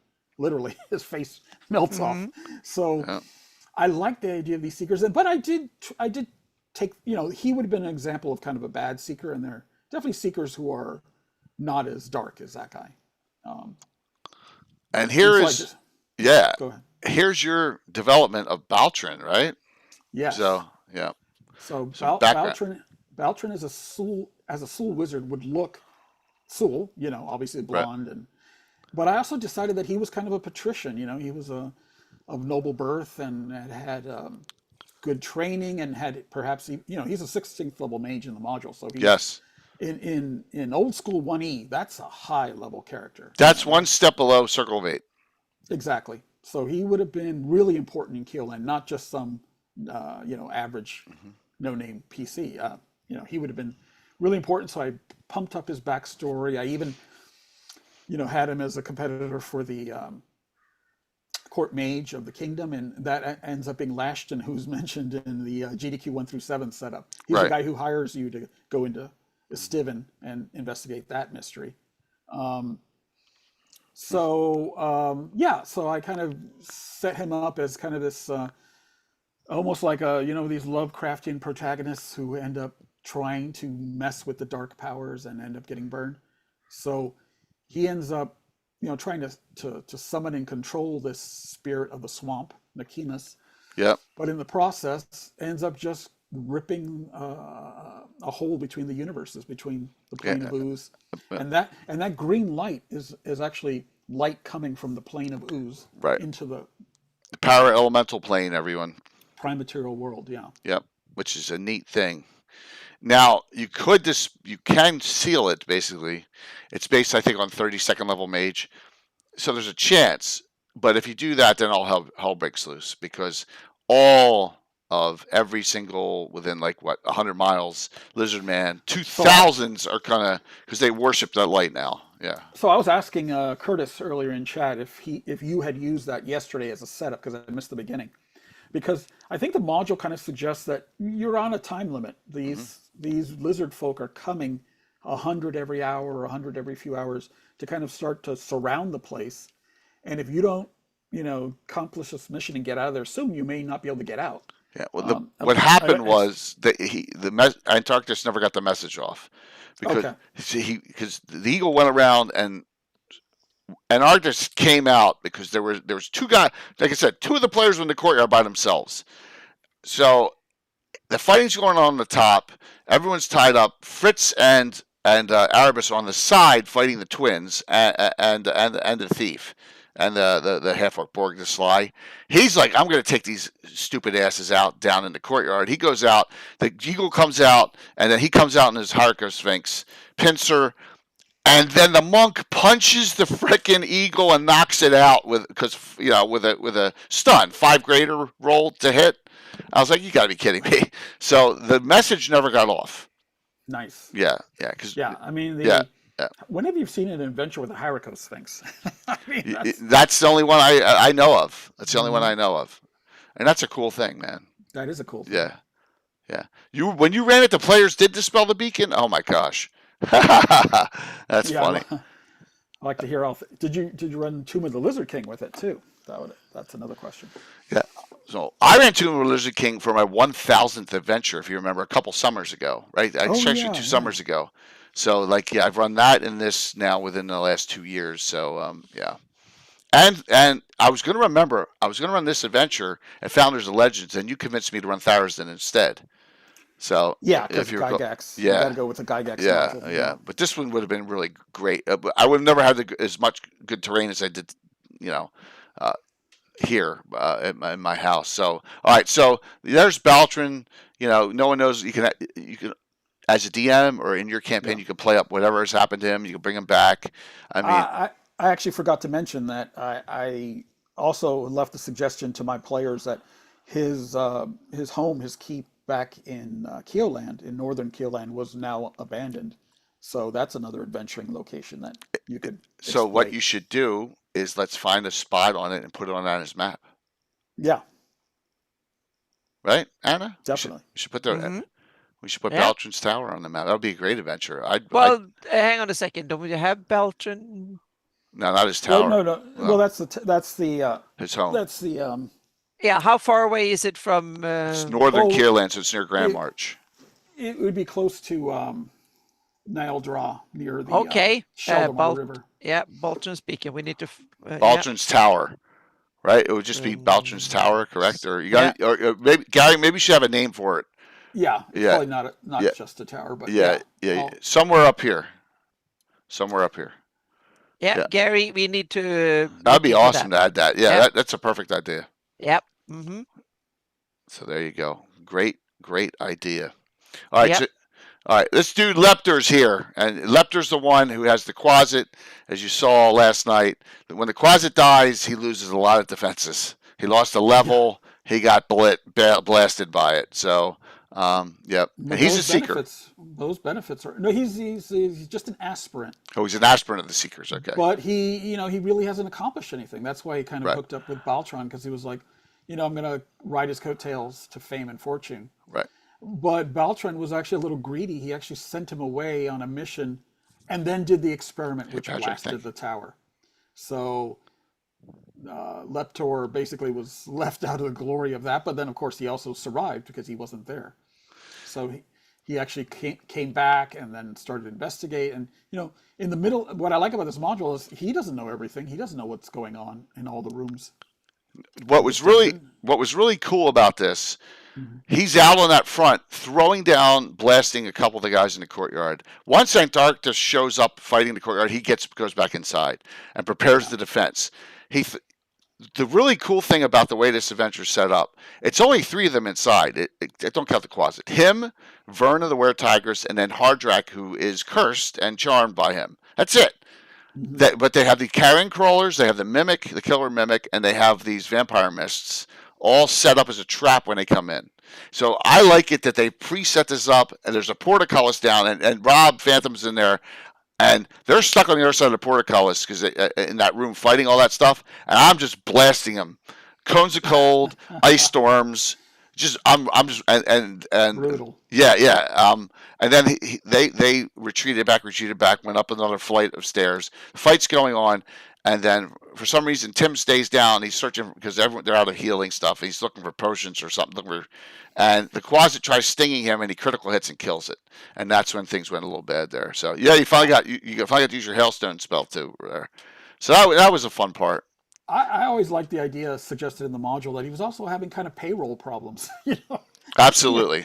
He had these mercenaries, but he had to keep finding treasure in order to pay them. Otherwise, they were gonna, either kill him and take whatever he had, or disappear and leave him alone in the middle of the swamp. Another good picture for that's probably what he looks like. Absolutely. But he put up a good fight, and I upped him a level. So he had Globe of Invulnerability on. So I said to everyone, man, if Ed was here, he'd be freaking out because he knows Jay always puts globes up on his mages, so I can't do anything to him. He's like, yeah, Ed, what do you expect? It was a good fight. It took some time. Yep. So let's see what else we got here. Okay, here's Ojos, the Eye of God, Cult of the Black Flame. All right, so give us, and Adam, please, if you have any questions, please hop in. Give us your thought on about the Black Cult of the Black Flame in Greyhawk. Yeah. So there's been references to things like the Cult of the Black Flame in various products, I think.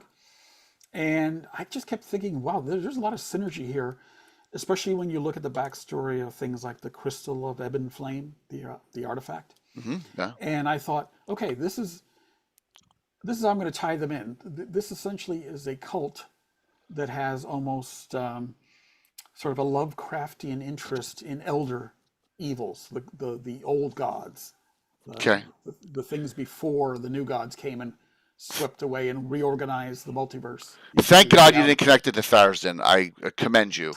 I'm like, we have so many good hooks in Greyhawk. Right. Don't reuse the same ones over and over. Exactly.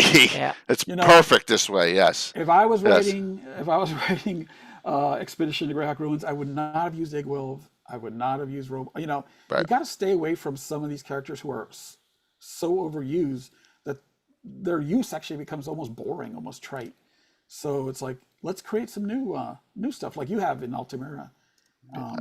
Thank you. Don't go with the easiest solution, and sometimes the solutions are right there in lore. And it wasn't until thanks, Patrick, in the mid 2000s I ran across that book on the Elder Evils that I thought, oh, now I know who's behind the Cult of the Black Flame. And they're presented in there is an elder god named Ichak, which is essentially when you read the description, I mean, this creature just wants the death of everything. It is so, it's Tharizdun level in its evil and its menace, but it also likes to insinuate itself into civilizations and kind of help them cause their downfall. So it might sometimes present itself initially as a positive or a benefit. And I decided that it had visited the Hool who had crossed over with Slorotan. There was a band there, some of which have become trapped in the Twisted Forest. But that band essentially reached out because they knew they weren't going to be able to access what was called power magic, or the magic that allowed for the mages of power. That era had kind of been closed with the twin cataclysms. Okay. So the next best thing was, hey, we could get this quick power from this elder evil, and that's what they did. And they became so powerful that they even overwhelmed the Silent Ones, and were able to go and collect the hand and eye of Vecna and many other artifacts and relics, and bring them down to the Dreadwood, and that's how the Dreadwood started to get its baleful reputation. Mm-hmm. The hand and eye ended up with these Flan called the Yahides, and then Sam has an entire history of how of the hand and eye reappearing in the Flannis from time to time and causing, and with these canonical references that are either from Vecna Lives or some other sources. But the idea that this group of Soul humans basically, sold their souls to this elder evil, and then the elder evil cashed in and destroyed them in the Dreadwood, and the remnants of them became the Cult of the Black Flame. Okay. The ones that were still faithful to the faith. Others, like Asberdes, was a survivor, and he was like, screw this, I'm going to go to the yeomanry, and I'm going to become a lich and rule over these humans. I don't need elder evils in my life. And we had fun with him at GaryCon. Yeah. So Ojos is kind of like the last of those Soul who really wanted to follow this cult. And he had the Crystal of Ebon Flame, and he was able to construct these gates and to reclaim the tower in the Hool and build it back up. Because Keoland had built these centuries ago, but then they let them kind of fall apart. They stopped taking care of their southern flank because they had defeated the pirates of Toli, and they didn't see another rival. Right. I mean, they're basically like, all right, it's the Sea Princes and us, and then once that gets taken care of, it's like, oh, Colts, don't worry about them, right? Yeah. And sometimes when you establish a further frontier, like the city of Westkeep down in the Sea Princes, you tend to leave your old border fortifications to rot because you don't think you need them anymore. So that's essentially what happened to this fortress. It started to rot, but then the cult of the Black Flame, knowing that this one was particularly isolated, kind of took it over, rebuilt it, put the gate in there, and then started, kidnapping children in the region and doing all kinds of evil things, releasing magical plagues. And so they were like a huge villainous organization that needed to be stamped out. And the Silent Ones and the the Dreadwalkers of the Dreadwood kind of, seemed to have kicked them out. But as we know, they had an escape. They were able to go through gates to other places. So that's kind of the backstory that I used to expand the module out into a further, bigger campaign. So what was the time frame of the original, like a year roughly? When this started, and early in the when Beltron kind of blew the place. But when the cult started before that, like early Dreadwood, we're talking first migrations. Yeah, so we're talking maybe 1,000 years, 800 to 900 years ago. Oh, 900 years ago. Okay, all right, and when this group of souls started to gain this power through this elder evil. And then maybe another century after that when they were destroyed in the Dreadwood. And then maybe the last 700 years or so is, this cult essentially, well, we're only talking dozens or maybe a few score of individuals, but this cult was down there in the south because no one was down there really taking care. So they were able to live around the verges of the Dreadwood and not get found for a long time. Okay. So here is the ultimate, Yashak. I call it, Ichak. Ichak, okay. So this is equivalent of an elder, like Yan Sebin and all those Ogremok. Is that a level? Well, yeah. Okay. Yeah, I mean, this is closer to, Lovecraft's Elder Gods. I mean, okay. This is a canonical. This is from the Elder Evils book. Right. That was released in 3.5. Got it. Okay. So Ichak is described as kind of a pillar of violet flame. And its true form. And then it also can appear, it appeared to these humans as kind of like a mage of power who was offering them secrets of knowledge. Very cool. Do you know who wrote this up first in Elder? It's got to be James? So Sam is saying the book is called Lords of Madness. Lords of Madness, yeah. Sam, do you know who the author of this Ichak is? It's probably James Jacobs. It's got, it feels like him. No? Yeah. But we don't know which one wrote it. That's a question for Eric. Maybe Eric will tell us. He may know. I know Eric was over in Italy now, enjoying it. Yeah, Elder Years was amazing. Yeah, it sounds like it pretty good. So, yeah. So this is a great connection here. So you're taking something that was written canon-wise in a book, connecting it to the cult. Perfect. Yeah, Lords of Madness was Rich Baker, James Jacobs, and Steve Winter. That sounds right. Yeah. Yeah. Very cool. And it had quite a few elder evils in there, and one of them I think was even the creature was at the bottom of the pyramid in before the Lost City. Oh, okay. A lot. This is why this is good doing these. A lot, like I learned stuff, Anna's learning stuff. Yep. We don't know these connections. These connections are like that Gary's created or stuff that may be published. It's good to as Rexella said, it's been expanded on, and it's good to know. Hey, when you're running this, and I'm not putting pressure on anyone, but you're running something that's Greyhawk now. You know what I mean? And it's got a whole backstory to it, and you could develop beyond just the adventure. And that's the cool thing. And especially when we have material published for D&D in the core. Why shouldn't Greyhawkers use core material too? Right. I agree. So all that I think is open for development. The Eye of God is leader of the cult. Yeah, he's mentioned only. Yeah. Soul Mage Priest of Trace's line of Resildur, the Seer and Apprentice of Slorotan, House of Malay. So how old is this guy? Is this guy like timeless, or is he just old? Ojos? Yeah. Ojos is probably just a couple hundred. Thanks, years Patrick. old. A couple hundred, okay. Yeah. So he's living by unmeasurable. when you look at the module, it's really up to the DM to decide whether the cult is kind of still around, I guess. But I decided, hell yeah, they're still around. they're still causing trouble. So yeah, and the great thing is that a lot of people are going to ask, well, why isn't the cult back here? The question is, it serves no military purpose, that beacon, that Baltron's tower. It's out of the way now. Maybe in the past it did, but now they're on to other things, right? And it's only a little, if you look here, the flame's like not, it's only a little sliver of flame here that you have in the entire place.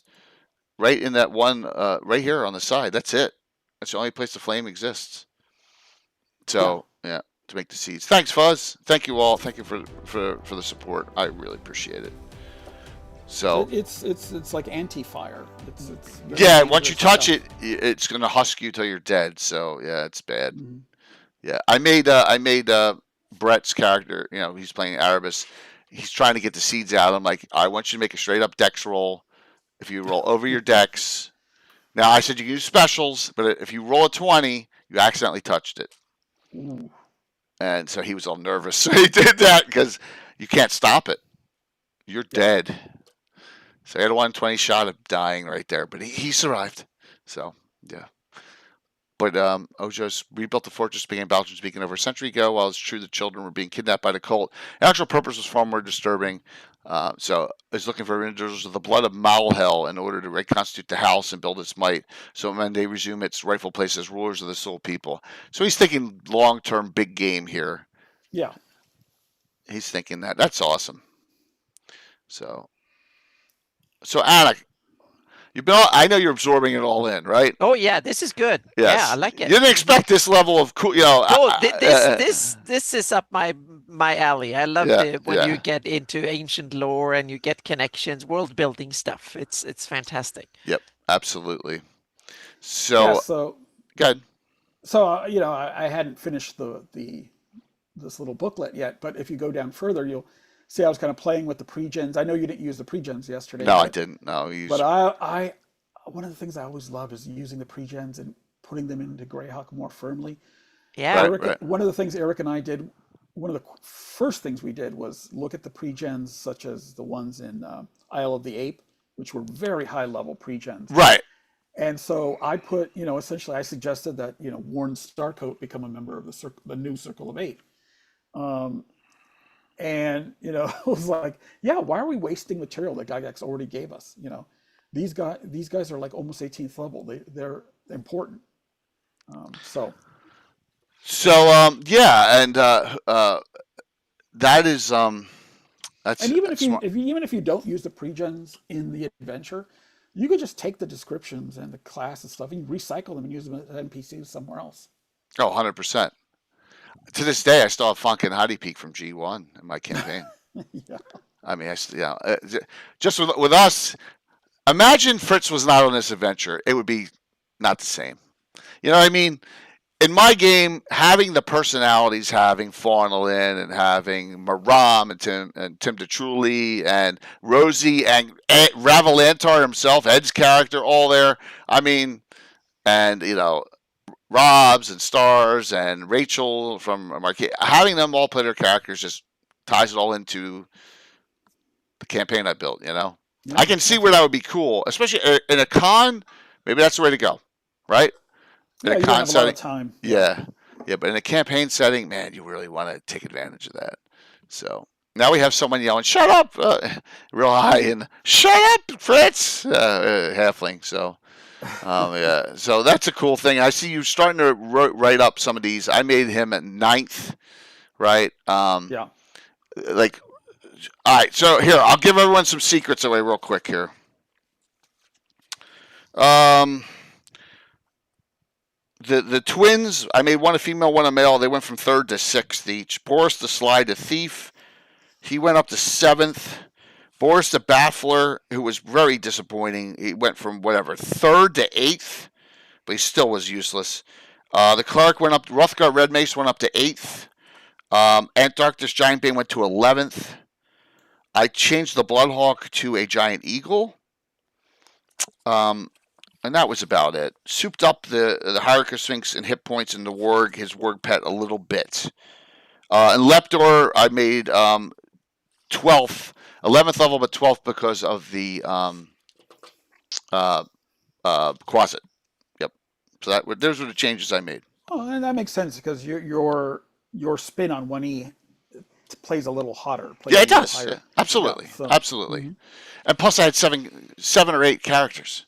Yeah. They're going to mow everybody down if you left them untouched. Right, but they split themselves up, Gary. It was genius. I had 2 over here, 2 going through the portcullis, multiple ones teleporting up top. It was great. I mean, they were all over the place. So yeah, it was fun. All right, so here's some other. You have your expansions, which is cool. Oh, that's just started, but yeah. All right. So when you originally ran it, did you just finish it and kind of wrap up there, or did you? Yeah, because I did not. You got to remember, before 2017, 2018, I don't have this support group of this community. We move on to something else. You run an adventure and you moved on, right? That's what kind of happened. That happens in Ghost Tower of Inverness. That happens in White Plume Mountain, the Slaver series, the Giant series, the D series. You kind of can make, I really have only started making these connections from like Asperities from D1, using him or taking, some other group. My Dark Brotherhood goes back, to 1980, 2 or 3, but other stuff, those long-term connections have only been since I've been DMing in the community last 6-7 years. Oh my God, right. 7-8 years now. Holy shit. Yeah. So, and that's what I've learned as a DM from everyone. That's what I've learned is you need to do that. You need to just, cross integrate things, and that makes the campaign much more legitimate. And some modules make it easier to do than others. I remember B4, the Lost City. If you got to the end and you finished the pyramid, there was actually a passage down to an entire cavern full of these people, where you could expand the adventure even further. And some modules are like that. They provide those hooks.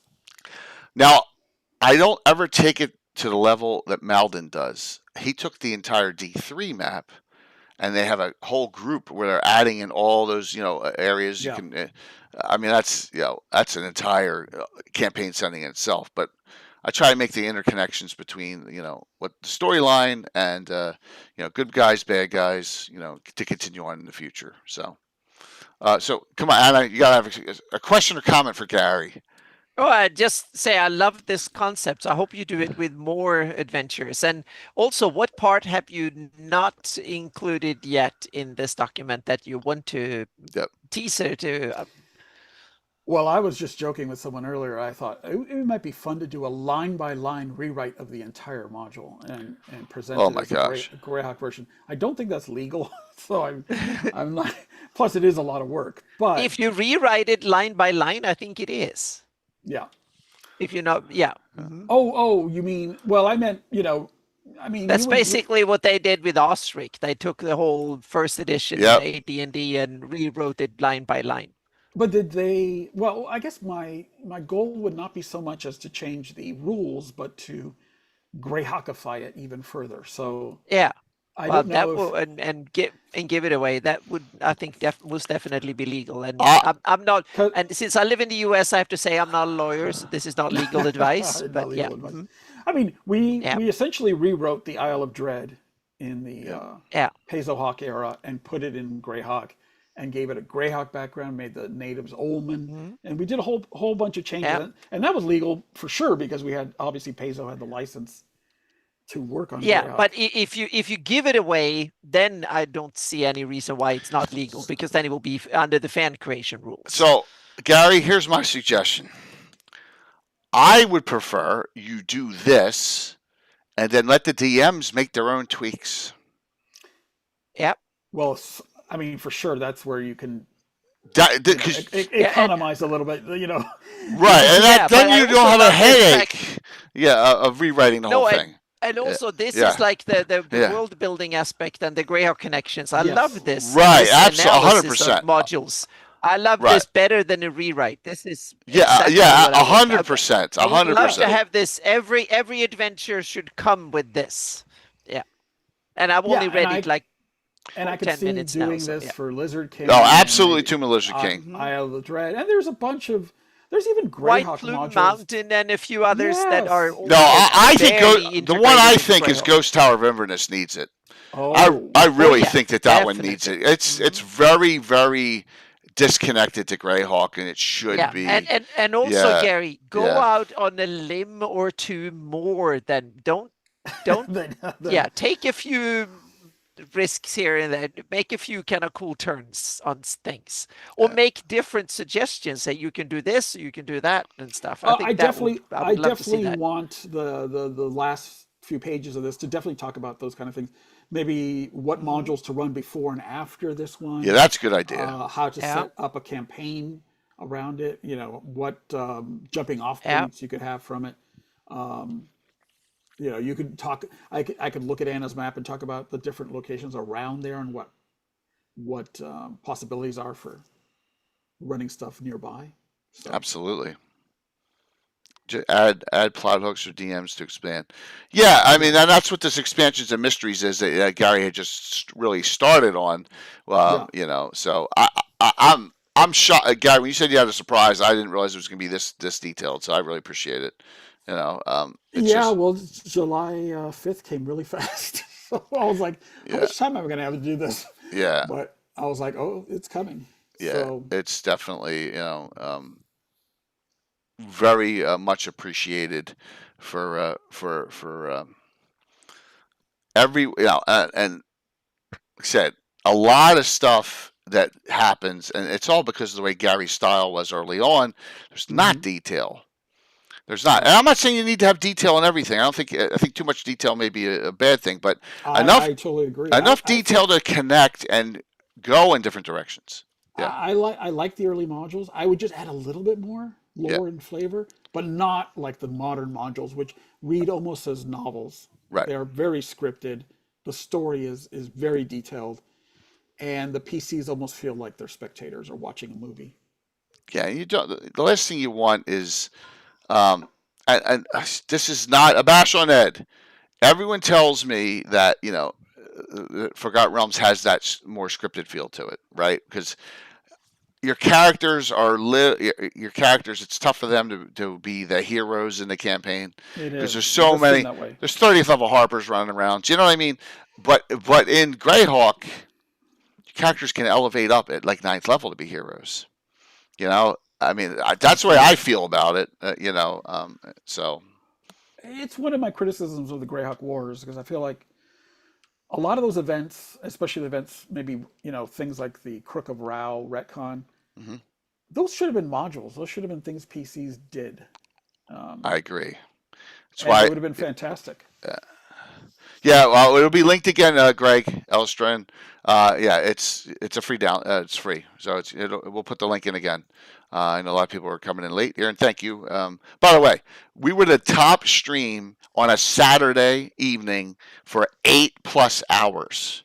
Wow! And we were triple at one point the next highest stream in the D&D category. So thank you all. That's how awesome it was. Last night. Going through the whole thing, it was fantastic. So we had a great time. So detail can tie things together, but it keeps loose enough, right? But see, we all work together now. Gary told me about Asperities and stuff, and I'm like, I'm going to use him. So I used him, I believe, in Virtual Greyhawk Con last year. That adventure, then tied that into what happened at Gary Con, because Darling's character had his +3 ring of protection, which was his phylactery, and she was starting to turn into him at Gary Con, and they had to deal with. It was awesome. She was doing all sorts of crazy stuff, and then her hand got cut off right during the adventure. It was just a fun time. Oh yeah. Bones' character Devin cut it off. And Eric Mona's playing Venarium Vord in that adventure. It was crazy times. It was awesome. So all those tie-ins go for memorable experiences. Yes, you were there, Greg. You were playing, right? It was memorable times, and that's the thing you're trying to create. You're trying to create a memory you're trying to take an adventure, not just run an adventure, but you're trying to create an adventure and then have it so that people are going to talk about it for a long time. Wow, you remember when it happens? Yeah. Speaking of which, Jay, why don't you tell us how you came about working on Horror in the Hools? So that, yeah, we would tie that into all the. You should definitely go because this is a great filler between U1 and U2. Those levels don't meet, right? At all, but U1 is here and then U2's up here in level, right? Level 4, it goes from like level 1, level 4. You can throw this right in here. Levels 3, 4, and 5. But let me see if I can find it. So if we go back to, was it 2018 or 2019 that Gen Con, Anna? Do you remember? Do you remember that Gen Con when we were all there and we were in the group home? Yeah, with, that must have been either 18 or 19. I want to say I forgot which I want one. to say it's 18. It's probably, 19 was the last one I've been to. So Yeah. And I think that was the one year before then. So I got 18 some. Sounds I got plausible. some. I just opened up. I know I saw this one with Carlos. So Carlos and I decided back then to do. I DM'd the first part at Gen Con, 4 or 5 hours, hour break. He GMs the second part at Gen Con, 4 or 5 hours, and we run it through, and then let's see if we got something we can make and publish it, right? And that's how this happened. So and here, this is the original. Let me see if I got me on here anywhere. A lot of these are Carlos pictures. Wow, lots of Carlos. Let me see. There I am. The group. I have the outdoor part of Hools. He's got the indoor part. Had a little weight on me then too, man. Still got it off. Yep. There you go. Setting it up. Those are the old collared shirts too. So we had a blast doing this, and from that we created something I've run multiple times, and I put characters from my campaign in. All but one was an original PC or NPC. Fritz was one of them. So Fritz went in there. Fionn, oh my gosh, Candace, they were all in there. Characters from the campaign setting, and that's how it came about. But it was collaboration with Carlos. And by the way, Carlos is going to be at Page this year, which is wonderful. And Carlos gets really animated when he DMs, man. So he's really really a good DM. So yeah, he's talking. So he's doing all his part's the underground part, which I've run at cons. I'll run both parts. So yep, and it was a great time. So where would you set Horror in the Hools on Anna's map, and how far is it from Baltron's Beacon? It's already on the map there. It is. Here we go. You have it on your map, so I'm going to bring your publication up and show you. Okay. Yeah, it is there. Really close. It is. Yeah. Oops. Oh, Jay, did you close everything out? Oh, give me 1 second. You dumbass. Give me 1 second here. It is right there. Okay. Here's your Baltron's Beacon. The original starting village is right here. All right. This is it. Dunmounds. That's it. Right here. That's the Halfling village. So you're going into here. You're going into this area here. Very close to Baltron's Beacon. Yeah. Yeah, it's not far. I mean, that's and of course, Marsh, that could be a long way off, but yeah. So that's where it is, the Dunmounds. That's basically the marsh is expanding into the Dunmounds, and Dunmounds is sinking.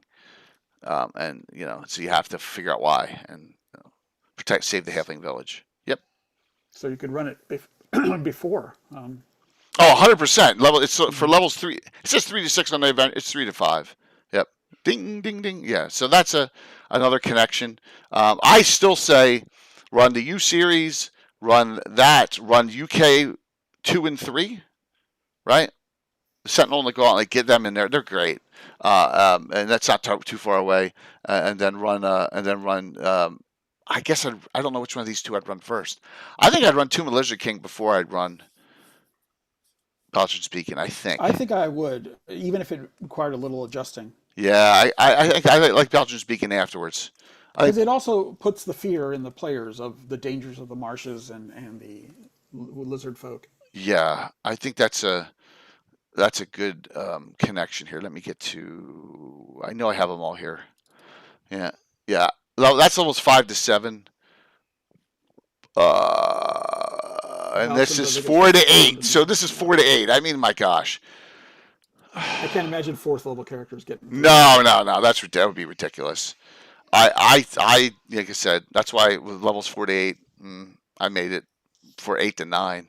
So, but yeah. Anna, don't you miss not running these modules? Not really. No. When I read them, they're interesting to get the lore from, right. But they are not my style of running adventures. I know. Especially not the really old school. That they are too mechanical in that sense that they are like a set of traps. There's a dungeon with a bunch of rooms and so on. And no, Homelet and others are sandboxy enough that I like to. I love that type of adventure. And Baldur's Beacon is in that sense not bad, but a lot of other ones they don't make no sense from a standpoint. Like take the Keep of the Borderland.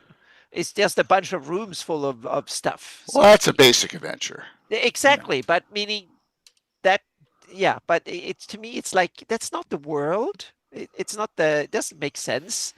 Why the village keep like a dungeon with 6 rooms with orcs living out there and haven't dealt with it for years and stuff or vice versa, so to speak. It's the difference, Anna, between having a dinner DoorDash to you.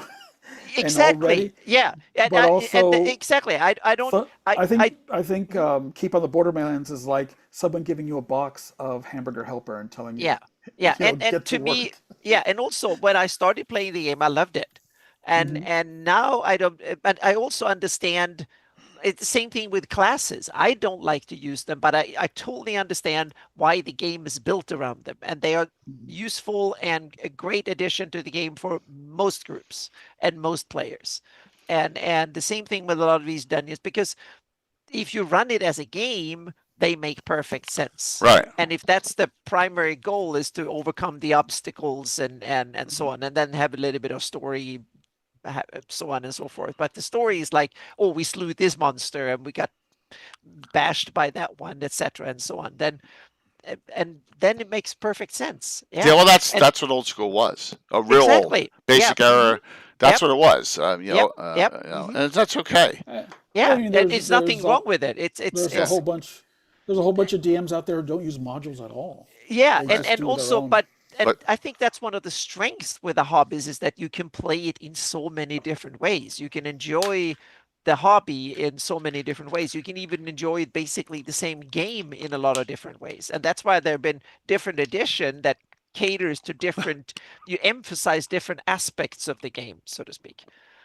Like 4E emphasized combat and made it into almost like a war game, so to speak, which some players love, but the problem is that the majority of D&D players didn't like it. That went too far in that direction, and that if you made something that had a lot of social interaction rules or whatever and basically abandoned combat, people will say that, no, this is not D&D.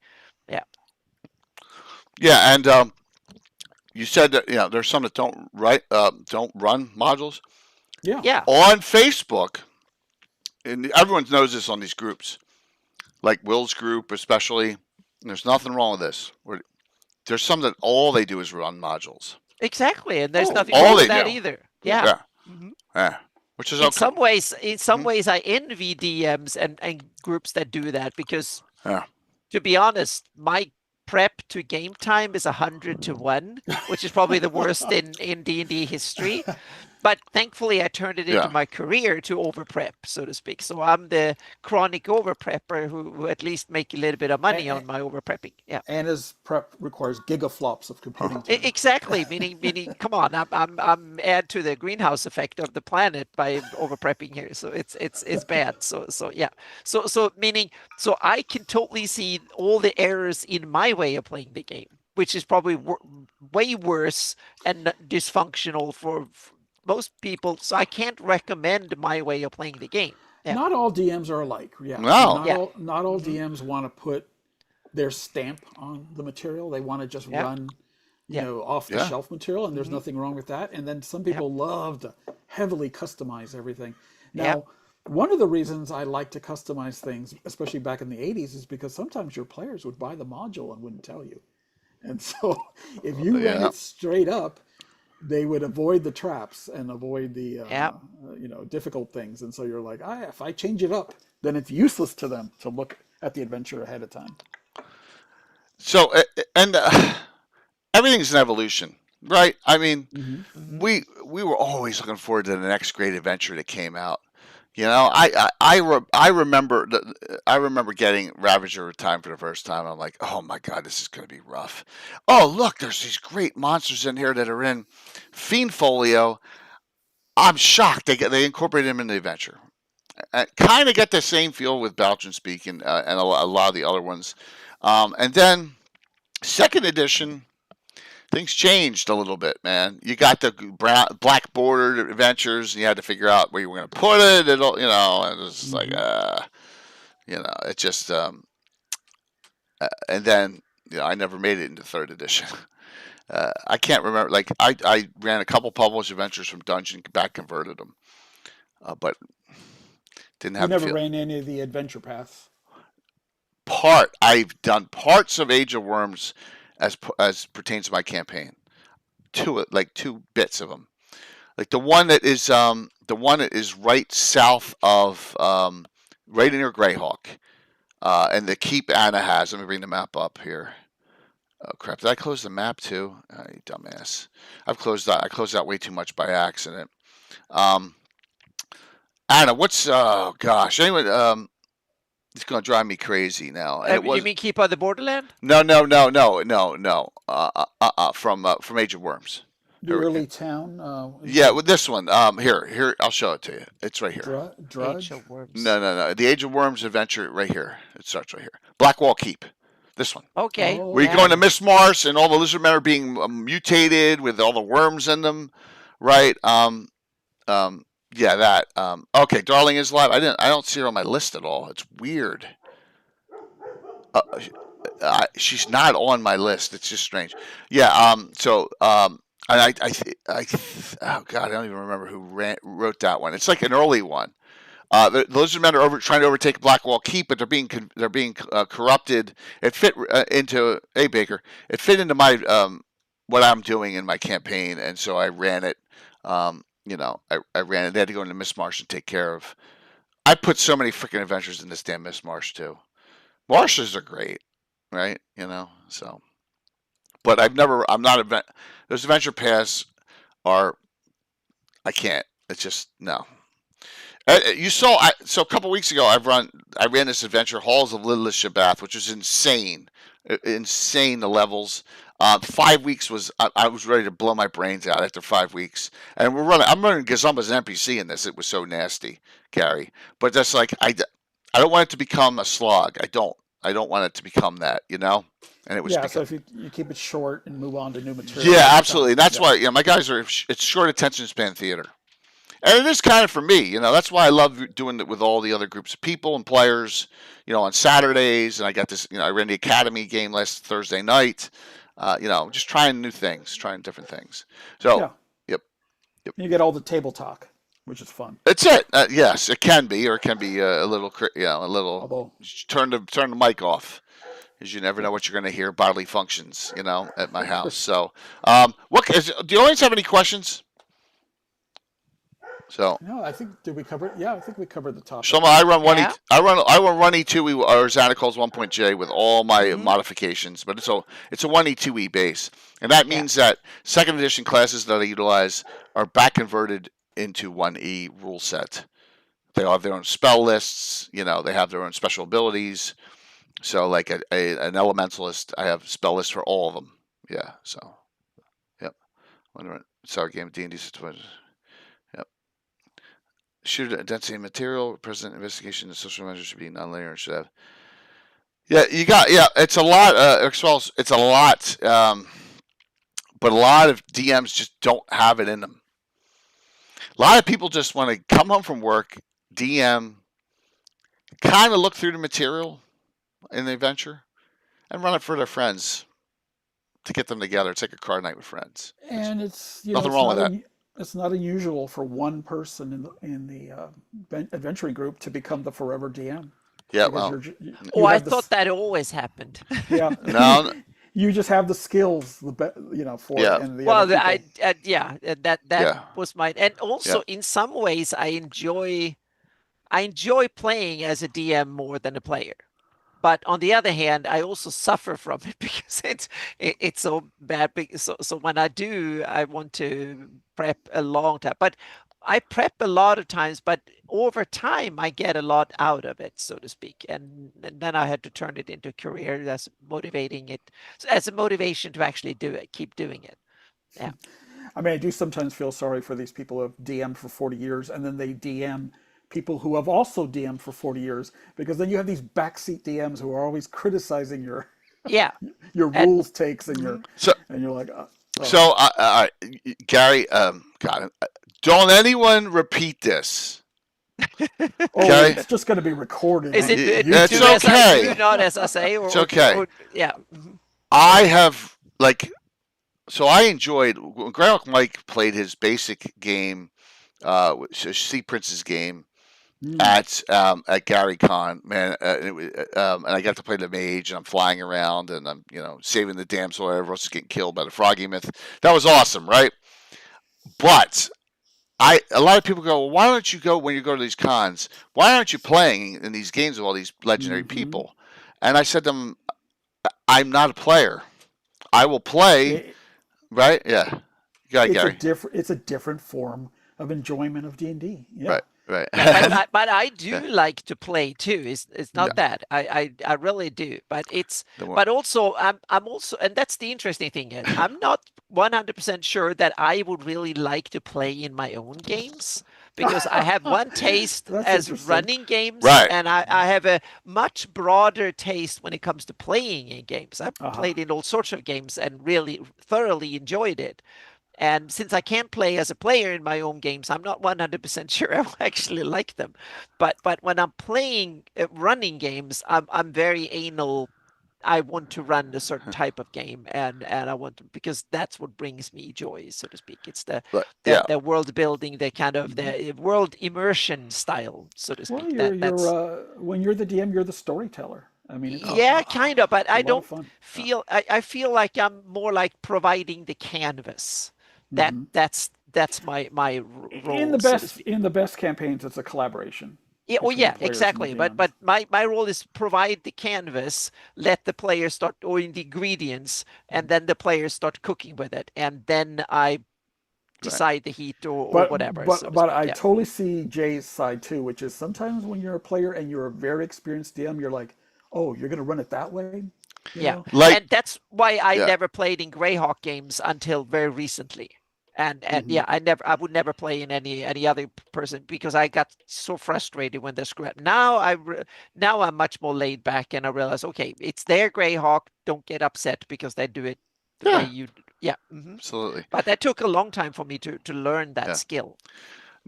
Now, coming up in on the 26th of this month, the Mysterious Tim's finally DMing another city-state adventure.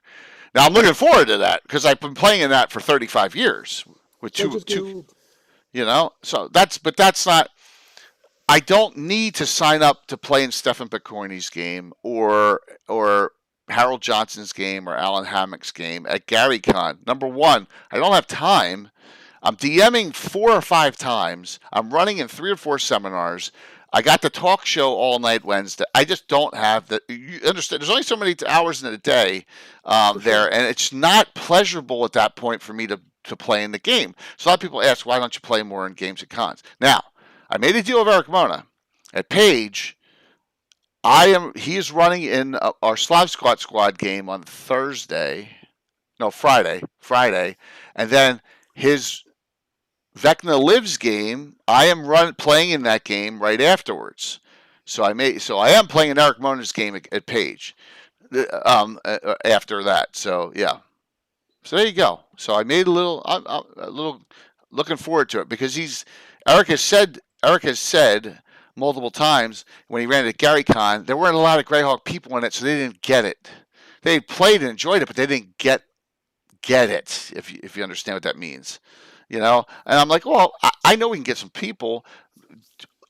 Make sure you have 3 spots reserved for guests. Don't open tickets to them. He's like, cool. So yeah, there you go. realizing I played as many J games as he played. Yeah, exactly, Mike. It's good. We've each played one game of each other, which is fine, and we had a blast. That was a fun time at Gary Con. I love the impromptu stuff late night. That's awesome. It's part of the charm of that con. But yeah. So, what other questions do y'all have before we do the giveaway, and then we're going to raid into Darling afterwards here, as we're already at 9. Do some shout outs, but hopefully you got a lot from this. I mean, this was a huge surprise. And Gary said, "I had a little surprise for you on this." I'm like, I'm trying to think of what it would be, and this was fantastic, Gary, and I really appreciate it. Yep. Yeah. Oh yeah, always fun. Yeah, definitely. Any other final questions? I hope you all enjoy this. Like I said, Gary wants feedback on it. Yeah, if we could hammer out a format, I'd love to see other people write some Greyhawk guides to other aspects of the setting or other generic modules. Yeah, that would be fantastic. That would really be cool and worth it for the community. I mean, I definitely could put an Isle of Dread one together just with the Isle of Dread book I've already. Yeah. Oh yeah, but that would be Yeah. Cool, Greg. That's cool. Yes. And I also must give a shout out or honor the layout and stuff, and it looks fantastic too. Yeah, definitely. Yeah. Absolutely, 100%. If I were to rank the next 3, Tomb of the Lizard King really needs it. White Plume Mountain needs it. Not White Plume Mountain. What did I say? Ghost Tower of Inverness. Ghost Tower. Yeah, Ghost Tower does. It just does. It's there and it's cool. I love the you only see it in the storm. But it's still don't feel the Greyhawk. You don't feel none really. When you think about it, there's very little Greyhawk in that adventure. What would be my third one? That's a tough one. Oh, Beyond the Crystal Cave, UK1. Okay. Another one. It's that's definitely Greyhawk, but I don't. It's very Feywild, which is great. But I want more of the Greyhawk connections in it. Yeah, I think UK1. It's highly rated adventure, but I think that would be another one too. So there's a couple. So, all right, let's. Gary, what else is going on, man? Visions 4. Hopefully, I'll join you for a.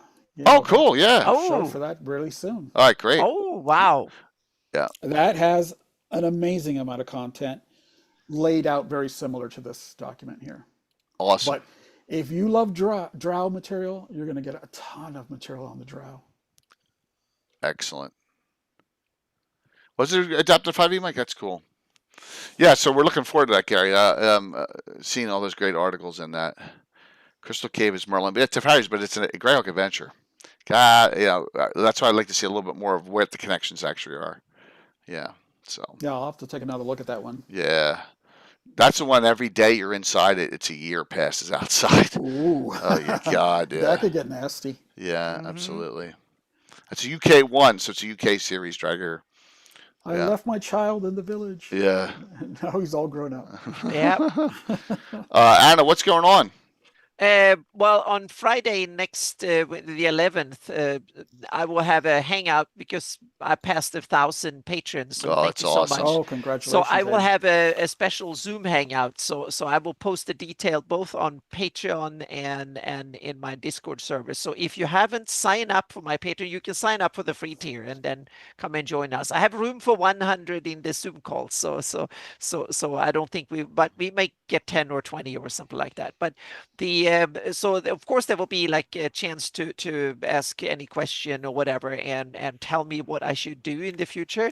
But I will also be the first unveiling of the new generation Greyhawk maps in full, so to speak. So we will get an area that it will be almost complete. All the features will be there. All the trees, forests, and there will be cities and roads and stuff like that. So you can start getting a feel of what it will look like and a good feel, so to speak. And I have about 1 million square miles in the making. And we will take a look at the first 100,000 or so, and I think you will.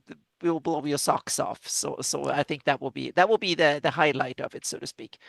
So and then of course can talk a little bit about hawktails and other stuff like that. So and also future stuff, even more. I have future stuff because I'm also alpha testing, or soon will alpha test the New World Machine 5 or whatever will be called in the future. And I've seen the documents and start reading the manual.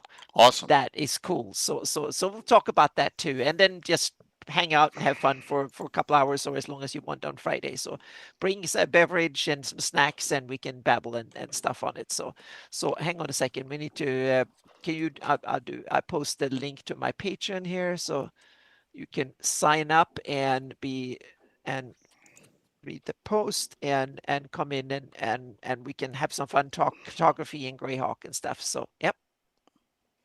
Very cool. So, this is a first. I have no new banners done for next week because I had that Academy game Thursday. I had the 24-hour thing, and every minute of my waking day before I started was prepping that. As you can tell, that terrain setup took a while. So, I was not ready. So we need a topic for Wednesday night. Yeah, that's funny, Mike. How about Hool, Marshes, Saltmarsh? That is awesome. Oh, that made me laugh. So, so all I'm going to do is go to this, and I'm going to hit this button here. Virtual GreyhawkCon 6 is up and running. Is ready to go. It's time to get your badges in. It's $5 plus the fee, so it's like $6 and change. And that's it. Just for that commitment. So yes, oh God, the gospel. I don't know if that's a Legends and Lore though, Curtis. A gospel according to Fritz on Legends and Lore. I think that's Notice the great old new artwork by Anna redone. It's Return to Greyhawk. That's the motto for this year. Trying to get all the people who've gotten the 5th edition books, maybe put the word out. I'm going to put the word out. A lot of advertising coming up. But really great job she did colorizing the artwork. A few hours of retouching it. It was fun. It was great fun. Do I have a max attendance badge limit? No, because usually we get a couple hundred. It would probably be about, we want the ratio of games to players to work out. So if we get 300 signups, that's awesome. Around 300 would be good. But we have room for more. So have you ever done Veil the Mage? No. So Veil the Mage is Rick Miller has a publication coming out for it. Sheldamar is Gary and Sam, and we just did one. What was that? Like 6 months ago, Gary, the Sheldamar one. Yeah, we did History of the Sheldamar. Yeah, we did one. Rex Ellis, not too long ago on that. Yeah, so we do have that. Yep, more than once on the Sheldamar. Phil and Dixie, Sex and D&D with Fritz. That would be good for a Gabbin, I think. Yeah. All right. So late night Gabbin. Yeah. So please, just all you got to do is hit that buy badge and get going. And I think you have to use a credit card, unfortunately, but that's it. And get in and signups for the events are August 30th. So it's almost a full 2 months out. But we want to get the events in. We got 6 in already. Then it's just day 1. It's only 3 people so far submitted events. And I will get them approved to get the stream schedule up, get the sponsors all set, and get all the Ask the Experts, invite all the people for the joust this year. All that stuff will be coming. So Ekbeer and the Backlunish West is something that we need an expert on that one too. So, but you never know. Gabbin with Fritz, I can't imagine. What's that? Jonathan Dawes and Dakar. Yep. Oh, by the way, we have a Zeef adventure in already. Nice. Yeah. So if we go to here, or if you could resurrect the ghost of Fred Whining. Oh my gosh. Oh. Mukolad Al Zeef. Here it is. Yep. And there it is. So the big city of Anatol begs you with the promise of income and adventures. Skilled adventurers need only apply. It says Apple. I guess it's a typo. Well suited for diplomats, trackers, or knowledgeable adventurers. Level 1 pre-gens provided. So there you go. Any meta event? Well, yeah, the joust every year is a meta event. I mean, I have like 16, 18 people involved every year, right? Yeah. Luke Gygax gets his butt kicked every year, So we'll see who's involved in that. That'll be and then we'll have the Ask the Experts at the end, which is always a big event. And all I remember from last year, imagine what 1 year brings. Joe Block was so in the negative for the future of Greyhawk. You remember that, Anna? And who benefited more than opening up DM's Guild than Joe Block? Exactly. He was the first out of the gate, so he was the one that, Yeah. Oh, Living Greyhawk stuff, Blue. I don't know. Casey has not really been involved for like the last 4 years, as a matter of fact, 3 to 4 years. So unless we have a Living Greyhawk or actually doing a Living Greyhawk event or a tournament, no. But we will have Greyhawk Reborn will be here. We're trying to get Order of the Owl here too, so we're working on it. Yep, we're working on it, and that Living Greyhawk. You know, I got a game on Thursday night with open signups for a couple open signups for that too, so it'll be fun. So all right, so let's see who wins tonight. You get your choice of either one of these, and then an adventure. All right. Here's the new old 1980 new, right? Either or. So. Shlomo, just beyond the draw, beyond, I don't want to brag, beyond that day in August at noon, it'll sell out within a minute. So, yeah. So, my games at Page all sold out they said within 2 minutes. Anna, yeah. Crazy. Yeah. Have you submitted events yet? To Page, yep. Mm-hmm. Okay. All right. Yep. And they usually don't sell out for 10 minutes, but they usually sell out within an hour or so. Yeah. They sell it quick.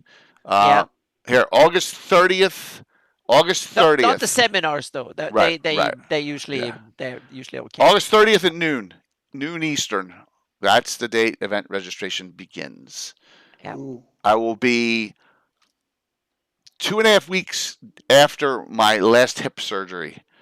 So yes, I'll be still not 100%. Yep. So. You should go back. Right. Look, before I joined the community, I had never run an adventure at a con. Never. And I went to Page not Page. I went to PAX Unplugged and did the open play. It was awesome.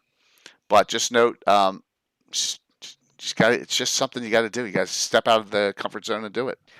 And I can recommend. I was really wasn't keen on doing it, and then I realized that the players at conventions are highly motivated. Yep.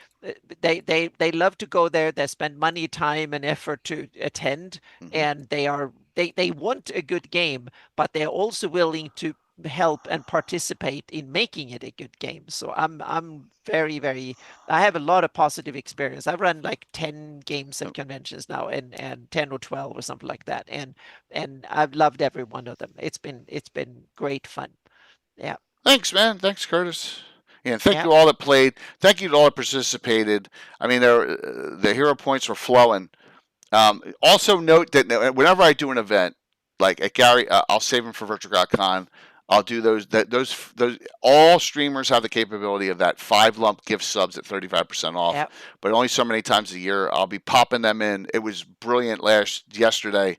A lot of people did that. We did hero points off that too. So it's worthwhile utilizing what Tritz is giving you now. All right, so here we go. We're gonna do the giveaway.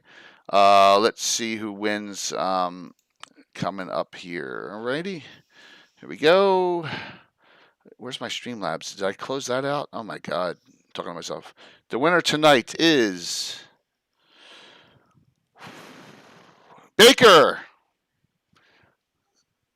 SM Baker Esquire. There you go. Congrats. Congrats. Cool, man. You tell me which one of these two. Do you want the old or the new 5e or the original 80 or the latest one if you don't have it? And then your choice of Ghost Tower of Inverness or Cult of the Reptile God or Mordenkainen's Fantastic Adventure. There you go. You tell me which of each you want. You can do that with me on Discord or a whisper here. Either one. Gary, thanks for coming on, man. Yeah, absolutely. Twice. Thank you for doing this. Yeah, man. Wow. Having more cool stuff to show. Yeah. Awesome. I think this is an I want to sound momentous here. This publication and like the Vecna one you guys did, and a lot of the one with the great locations to do a historical campaign. You know, all these little publications are connections that are that help the community out a ton. So absolutely, and Ann and I are going to talk about some ideas for maybe make this more accessible. But I definitely want to create a library where all this stuff is in one place so people can just go. Right. Yeah. We need the free downloads. Absolutely. Yeah. 100%. 100%. I agree there. All right. Here we go. Baker has won it. So, all right, we're going to rate it, darling.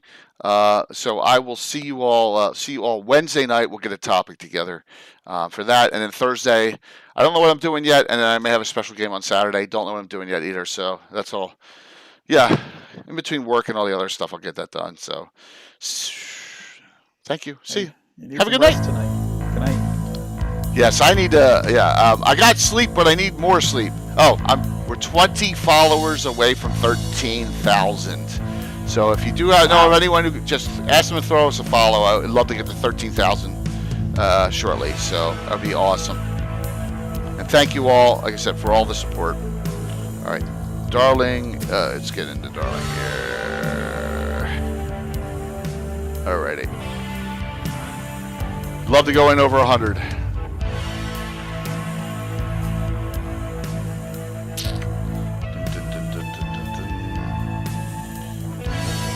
Oh, yes. 100 even. 5, 4, 3, 2, 1. See you Wednesday. Thanks. Oh, look at that. Nailed it. Awesome. 101. That's great. 101. Yep. The numbers look strong yesterday. Oh, my gosh. Yeah, you were like close to 100 the whole time. So, yeah. Or more. Way more.